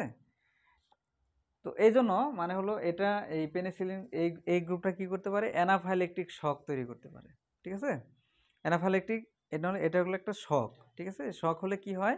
ওই পেশেন্টের পালস বেড়ে যায়, হার্ট রেট, ঠিক আছে, বেড়ে যায়, তারপরে ব্লাড প্রেশার কমে যায়, পেশেন্ট হাত পা ঠান্ডা হয়ে যায়, ঠিক আছে। তো এরকম যদি হয় তখন বুঝতে হয় যে তার এই শক ডেভেলপ করছে। তখন সাথে সাথেই আমরা যেটা করি সেটা হলো তাকে একটা ইনজেকশন দিই, ঠিক আছে। দুইটা ইনজেকশন দিই, একটা হলো ইনজেকশন এভিল, ঠিক আছে, এভিল ইনজেকশন দেওয়া হয়, এবং তার সাথে ইনজেকশন দেওয়া হয় সেগুলো কর্টিসন, ঠিক আছে। ইনজেকশন এভিল আর হলো ইনজেকশন কর্টিসন। কিসের জন্য? সেই যে অ্যানাফাইল্যাক্সিসের শকটা ডেভেলপ করছে সেই শকটাকে প্রিভেন্ট করার জন্য। স্টেরয়েড, ঠিক আছে, হাইড্রোকর্টিসন, স্টেরয়েড আর হলো এভিলটা হচ্ছে এটা একটা অ্যালার্জির ওষুধ, ঠিক আছে। এটা দেওয়া হয়ে থাকে কিসের জন্য? অ্যানাফাইল্যাক্টিক শকের জন্য। অনেক ক্ষেত্রে দেখা যায় যে কোনো মানুষকে যখন আপনি স্যালাইন দিতে যাচ্ছেন, স্যালাইন ইনফিউশন করতে যাচ্ছেন, ইনফিউশন দেওয়ার 5 থেকে 10 মিনিট পর তার হাত পায়ে কাঁপুনি শুরু হয়, ঠিক আছে, বমি বমি ভাব হয় বা বমি করতে থাকে, তখন বোঝা যায় তার এটা কি করছে? হাইপার সেন্সিটিভিটি রিয়াকশন করছে। তখন তার এই স্যালাইনটাকে বন্ধ করে আমরা এই ইনজেকশনগুলো দিয়ে দিই, ঠিক আছে, এভিল এবং কর্টিসন ইনজেকশন, ঠিক আছে। তো মানে পেনিসিলিন গ্রুপের ওষুধগুলো ব্যবহার করার পূর্বে আমরা স্কিন সেন্সিটিভিটি টেস্ট পরীক্ষা করি। সচরাচর অনেক ক্ষেত্রে অনেকে ব্যবহার করে না, ঠিক আছে। যদি দেখা যায় এটা হাইপার সেন্সিটিভিটি রিয়াকশন হচ্ছে তখন এটাকে বাদ দিয়ে অন্য গ্রুপের অ্যান্টিবায়োটিকগুলো ব্যবহার করা হয়, ঠিক আছে। এখন এই যে আমরা অ্যামোক্সিসিলিন, অ্যাম্পিসিলিন, ক্লোক্সাসিলিন, ফ্লুক্লোক্সাসিলিন, অক্সিসিলিন এই যে ওষুধগুলোর নাম শুনলাম, ঠিক আছে, এগুলো কি? এগুলো হচ্ছে একটা জেনেরিক নেম, ঠিক আছে, এবং এগুলো হচ্ছে অ্যান্টিবায়োটিক্স। তাহলে অ্যান্টিবায়োটিক্স আমরা কখন ব্যবহার করব? ব্যাকটেরিয়া আক্রান্ত করবে তখন। এখন কারো কানের ইনফেকশন হয়েছে, ঠিক আছে, ওটাইটিস মিডিয়া বলা হয় এটাকে, ঠিক আছে। নাকের ভিতরে ইনফেকশন হয়েছে, সাইনোসাইটিস, ঠিক আছে। কারো নিউমোনিয়া আছে, ঠিক আছে, তখন কিন্তু এই অ্যান্টিবায়োটিকগুলো ব্যবহার করতে হবে। ছোট বাচ্চাদের ঠান্ডা কাশি, সেই সাথে জ্বর 5 থেকে 7 দিন হয়ে গেছে, কমতেছে না, তখন কিন্তু আমাদের এই অ্যামোক্সিসিলিন সিরাপটা ব্যবহার করতে হবে। ঠিক আছে? একটা জিনিস মনে রাখবেন, মানে হলো যাদের বয়স 0 থেকে 3 মান্থ, ঠিক আছে, তাদেরকে ব্যবহার করতে হবে কি ড্রপ। ঠিক আছে? 4 থেকে 6 মান্থ বা 12 মান্থ পর্যন্ত এদেরকে আমরা সিরাপ। ঠিক আছে? এবং এই সিরাপটা আমরা মনে করেন 12 বছর পর্যন্তও দেই, 6 বছর পর্যন্তও দেই। মানে 6 বছর পর্যন্ত, অর্থাৎ 1 ইয়ার থেকে 6 ইয়ার পর্যন্ত আমরা সিরাপটাই ব্যবহার করব। তারপরে 8 বছর বয়স হলে তখন সে ট্যাবলেট খেতে পারে। ঠিক আছে? তখন তাকে আমরা ট্যাবলেটে নিয়ে যাব। তাহলে আমাদের প্রথমে 0 থেকে 3 মান্থ পর্যন্ত কি করতে হবে? ড্রপ ব্যবহার করতে হবে, যেগুলো ড্রপ আকারে পাওয়া যায়। ঠিক আছে? তারপরে আপনার 4 থেকে 6 বছর পর্যন্ত, অর্থাৎ 4 মাস বয়স থেকে 6 বছর পর্যন্ত আমরা সিরাপই দিব। ঠিক আছে? তারপরে যখন সে ট্যাবলেট খেতে পারবে তখন আমরা ট্যাবলেটটা তাকে দিব। এখন এই অ্যামোক্সিসিলিন এই ওষুধটা কি কি রোগের ক্ষেত্রে কাজ করে, হ্যাঁ, এবং কোন কোন রোগ হলে এই অ্যাম্পিসিলিনটা দেওয়া যাবে না, ঠিক আছে, এবং এই যে গ্রুপের যে ওষুধগুলো আছে এগুলো ব্যবহার করার ফলে আমাদের কি কি পার্শ্ব প্রতিক্রিয়া হতে পারে, ঠিক আছে, সাইড ইফেক্ট, এগুলো আমরা পড়বো নেক্সট ক্লাসে। ঠিক আছে? এখন না। তাহলে আমরা পেনিসিলিন গ্রুপের যে অ্যান্টিবায়োটিকগুলো আছে সেগুলো সম্বন্ধে আমরা জানলাম। ঠিক আছে? কি কি আছে? Amoxicillin, ampicillin, floxacillin, flucloxacillin, oxacillin. হ্যাঁ, এখন যদি আপনাকে আসা কেউ বলে যে স্যার আমি একটা ওষুধ খাচ্ছি, সেটার নাম হলো ফ্লুক্লোক্সাসিলিন, এই ফ্লুক্লোক্সাসিলিন এটা কি, কিসের ওষুধ বা এটা কিসের কাজ করে? এটা একটা অ্যান্টিবায়োটিক, একটা ব্যাকটেরিয়ার বিরুদ্ধে কাজ করে। ঠিক আছে না? অর্থাৎ দেখা যায় যে এটা কাটা ছেঁড়ার সময় অনেক ক্ষেত্রে এটা দেওয়া হয়। ঠিক আছে?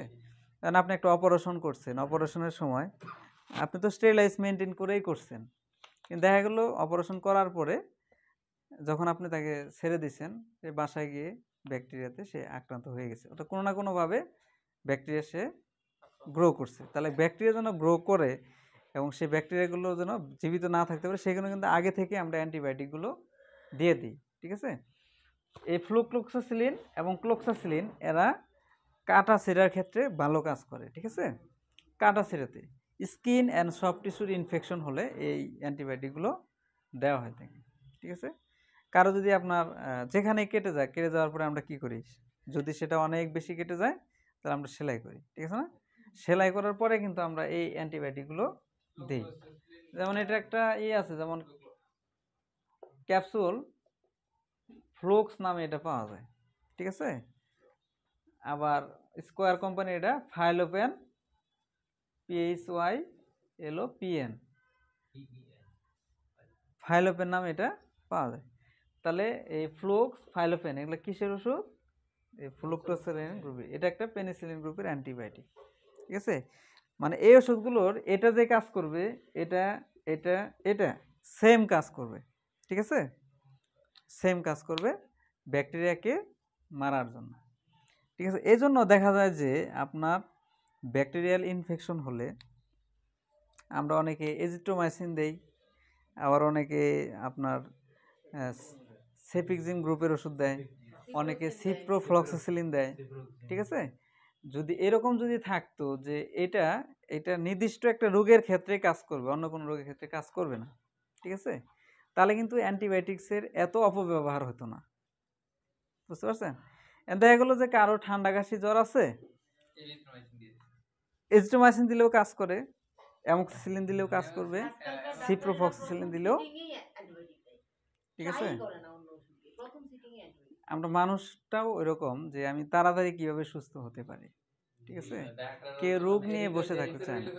ওই ডাক্তার কি ওষুধ দিয়েছে এখনো ভালো হয় না, এখনো ভালো হয় না। মানে রিঅ্যাকশন একটা চলে আসে নিজের মনের ভিতরে। না, আমার মানে হলো একটা রোগ হলে তো সেটা বডির যে ইমিউনিটি ক্ষমতা, সেটা তো কমপক্ষে তাকে একটু সময় দিতে হবে। 2-3 দিন সময় তার এই ইমিউনিটি দিয়ে রোগটা সারাতে সময় লাগবে। কিন্তু কিন্তু আমি সেই জিনিসটা চাচ্ছি না, যে আমি এই রোগ নিয়ে 3 দিন ভুগতে চাচ্ছি না। আমি চাচ্ছি যে এটা আরো ইনস্ট্যান্ট তাড়াতাড়ি হোক। কারণ বডি ইমিউনিটি যেটা আছে এটা তো থাকবেই, পাশে অ্যান্টিবায়োটিক দিলে কি হলো এই ইমিউনিটি ডেভেলপ হয়ে যায় তাড়াতাড়ি, ঠিক আছে, ব্যাকটেরিয়াটা খুব দ্রুত মারা যায়। ঠিক আছে? যার কারণে আপনি দেখা গেলে একটা রোগ নিয়ে আপনি 3 দিন ভুগতেন, সেটা আপনার একদিনেই ভালো হয়ে যাচ্ছে। আবার কি হয় স্যার, অ্যান্টিবায়োটিক কোর্সটা তখন কিন্তু রোগী মানে কমপ্লিট করতে চায় না। 2 দিন বা 3 দিন করে ভালো হয়ে গেলি সে আর করে না। সুস্থ আর ওষুধ নেক্সট ওই অ্যান্টিবায়োটিকটা যেমন এই অ্যান্টিবায়োটিকটা এটা 6 ঘন্টা পর পর মানে হলো 24 ঘন্টায় আমরা 4 বার দিব, ঠিক আছে, মানে 6 ঘন্টা এই ওষুধটা বডিতে রক্তের সাথে মিশে থাকবে, পরবর্তীতে এটা কাজ করবে না, ঠিক আছে। তাহলে 24 ঘন্টায় এটা আমরা কয়বার দিব?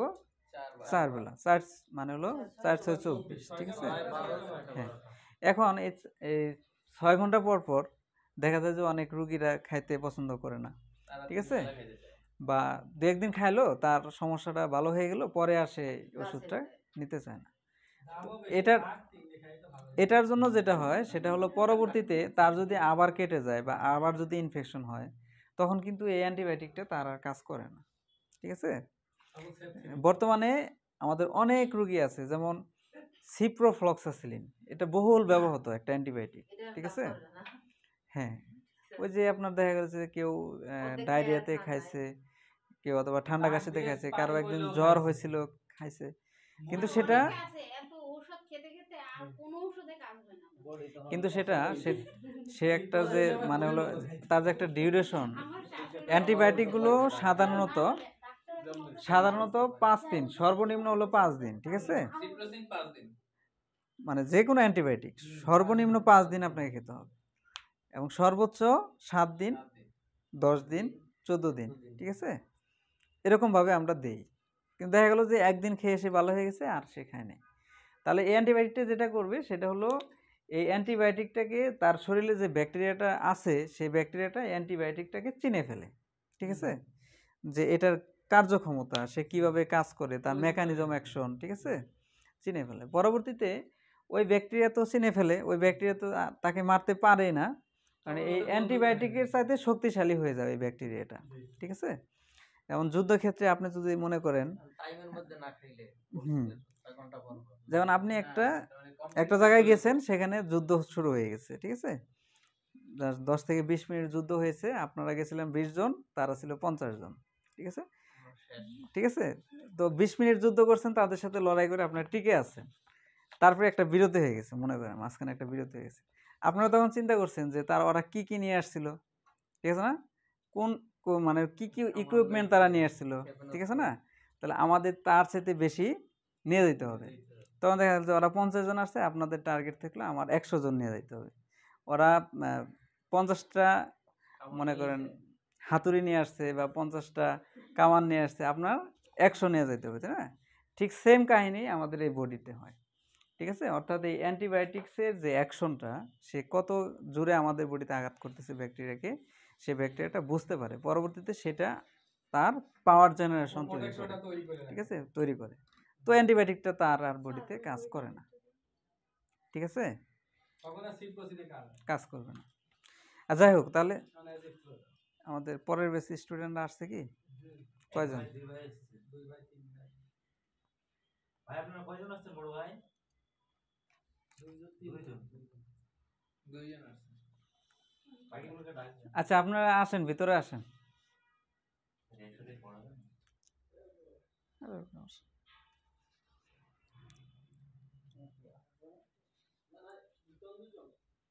হ্যাঁ চলে আসেন, দুইজন আসেন আসেন আসেন আমাদের সাথে আবার আসেন। হাসান ভাই আর কে আসছে? আচ্ছা আসেন, বসেন, এখানে একটা আছে, ওখানে একটা আছে।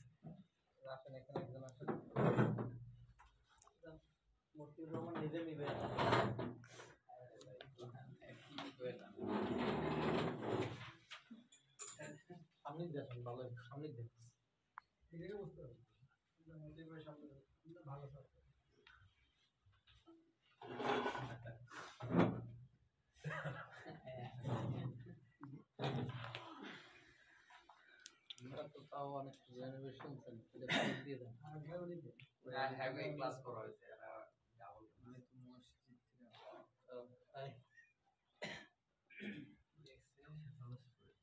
সেফালোস্পিরিন এটা একটা গ্রুপের অ্যান্টিবায়োটিক, ঠিক আছে। এই গ্রুপের মধ্যে অনেকগুলো জেনেরিক নাম আছে। এরকম পেনিসিলিন আমরা গ্রুপ দেখলাম।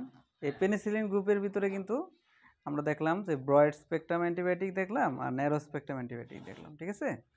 ফিনোক্সামিথাইল penicillin, benzyl penicillin, procaine penicillin, amoxicillin, ampicillin, flucloxacillin, cloxacillin, oxacillin, ঠিক আছে না। এগুলো ওই নামগুলো মুখস্থ রাখা মানে হলো ওই নামগুলোর নামের সাথে কি ছিল, সিলিন ছিল, ঠিক আছে। হ্যাঁ, সিলিন, তার মানে এই সিলিন যুক্ত যদি কোনো অ্যান্টিবায়োটিক থাকে তাহলে বুঝতে হবে এটা পেনিসিলিন গ্রুপের অ্যান্টিবায়োটিক, ঠিক আছে। এই পেনিসিলিন গ্রুপের এই যে অ্যানাফাইলেকটিক শক হয়, ঠিক আছে।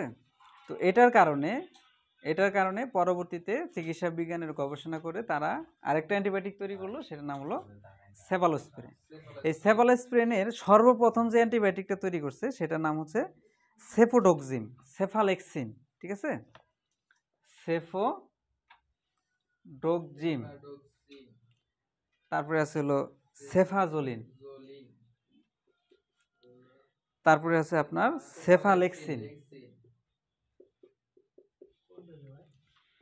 এই অ্যান্টিবায়োটিকগুলো হচ্ছে আমাদের ফার্স্ট জেনারেশন, ঠিক আছে।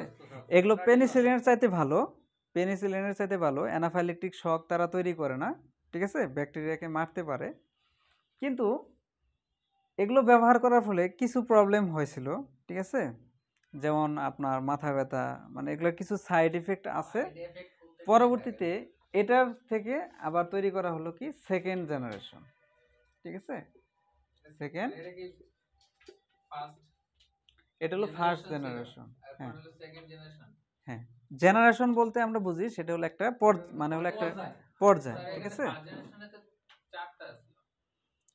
যাই হোক, যে এই পাশে আছে একটা, ঠিক আছে, সেফরাডিন, ঠিক আছে। যাই হোক, তাহলে সেফোডোক্সিম, সেফাজোলিন, সেফালেক্সিন, ঠিক আছে। হ্যাঁ, তাহলে এগুলো হচ্ছে কি আমাদের ফার্স্ট জেনারেশন অ্যান্টিবায়োটিক। পরবর্তীতে এটার যে সাইড ইফেক্টগুলো আছে এগুলাকে প্রিভেন্ট করার জন্য সেকেন্ড জেনারেশন তৈরি করা হয়েছে। যদি বলা হয় যে থার্ড জেনারেশন, তার এই জেনারেশনটা কখন আসছে, সেকেন্ড জেনারেশনের পরে। তাহলে জেনারেশন বলতে আমরা যেটা বলি সেটা হলো সর্বপ্রথম যেটা তৈরি হয়েছে সেটা হলো ফার্স্ট, এরপরে যেটা তৈরি হয়েছে সেটা হলো সেকেন্ড, তারপরে যেটা তৈরি সেটা হলো থার্ড, ঠিক আছে। First generation, second generation, third generation, এর মধ্যে পার্থক্য হলো ফার্স্ট জেনারেশনের চাইতে ভালো হলো সেকেন্ড জেনারেশন, সেকেন্ড জেনারেশনের ভালো হলো থার্ড জেনারেশন। আপনাকে যদি এখন অ্যান্টিবায়োটিক ইউজ করতে বলা হয়, আপনি কোন জেনারেশনটা চয়েস করবেন? তাহলে থার্ড জেনারেশন চয়েস করবেন। একটা সময় ছিল ফার্স্ট জেনারেশন ছিল, এই জেনারেশন ছাড়া কোনো ওষুধ পাওয়া যাইতো না, ঠিক আছে, তখন এটা ইউজ করতো। তারপরে দেখা গেলো সেকেন্ড জেনারেশন তৈরি হয়ে গেছে, তখন তারা মানুষ এই জেনারেশনটা কিন্তু ব্যবহার করছে, এটা ব্যবহার করে নাই। আর এখন লেটেস্ট যেটা পাওয়া যাচ্ছে সেটা হলো থার্ড জেনারেশন। তাহলে আপনি অবশ্যই কি করবেন, থার্ড জেনারেশনের অ্যান্টিবায়োটিক যেগুলো আছে এগুলো ব্যবহার করবেন, ঠিক আছে। আচ্ছা, এই গ্রুপের অ্যান্টিবায়োটিকগুলো মনে রাখার জন্য আমাদের নামের শেষে কি আছে, সেফ আছে, প্রথমে সেফ আছে, অর্থাৎ সেফ আছে, অর্থাৎ এই গ্রুপের অ্যান্টিবায়োটিকগুলো মনে রাখা যদি থাকে তাহলে বুঝতে হবে এটা সেফালোস্প্রিন গ্রুপের অ্যান্টিবায়োটিক্স, ঠিক আছে। আরেকটা আছে হলো ফ্লোরোকুইনালকল, ঠিক আছে, ফ্লোরোকুইনালকুইন, ঠিক আছে, ফ্লোরোকুইনাকুইন। যেমন এখানে আছে হলো সিপ্রোফ্লক্সাসিলিন, পারফ্লক্সাসিলিন, লেমোফ্লক্সাসিলিন, ঠিক আছে, ওফ্লক্সাসিলিন, মক্সিফ্লক্সাসিলিন, পারফ্লক্সাসিলিন। মানে হলো এই ফ্লোরোকুইনাকুইন গ্রুপের অ্যান্টিবায়োটিকগুলো ফ্লক্সাসিলিন থাকবে, ঠিক আছে। কি থাকবে, ফ্লক্সাসিলিন থাকবে। এটাও কিন্তু একটা গ্রুপের অ্যান্টিবায়োটিক্স, ঠিক আছে। It is the antimicrobial drug that killing and gram positive and gram negative bacteria. মানে হলো এই ফ্লোরোকুইনাকুইন যে অ্যান্টিবায়োটিকগুলো আছে, যেমন সিপ্রোফ্লক্সাসিলিন, পারফ্লক্সাসিলিন, লেমোফ্লক্সাসিলিন, মক্সিফ্লক্সাসিলিন, এরা কি কাজ করে, এরা আমাদের গ্রাম নেগেটিভ এবং গ্রাম পজিটিভ যে ব্যাকটেরিয়াগুলো আছে এগুলোকে সে মেরে ফেলে, কিলিং করে ফেলে, সে ইনহেবিট করে না, ঠিক আছে। অর্থাৎ ব্যাকটেরিয়ার যে গ্রো আছে সেই গ্রোথটাকে সে মনে করেন বাধা প্রদান করে না, সে কি করে ব্যাকটেরিয়াকে সরাসরি মেরে ফেলে, ঠিক আছে।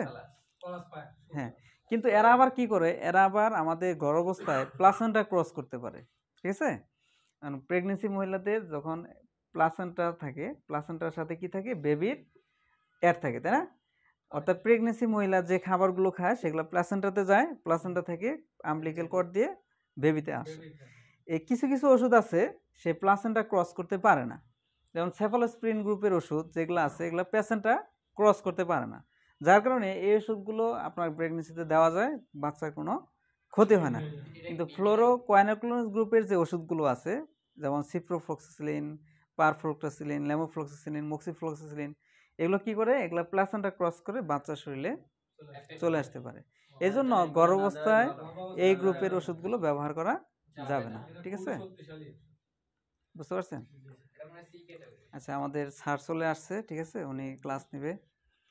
তো আজকের ক্লাস এই পর্যন্তই। হ্যাঁ, আপনারা তো এটা পাইছেন না? এটা আপনারা হ্যাঁ, মানে আমি জিজ্ঞেস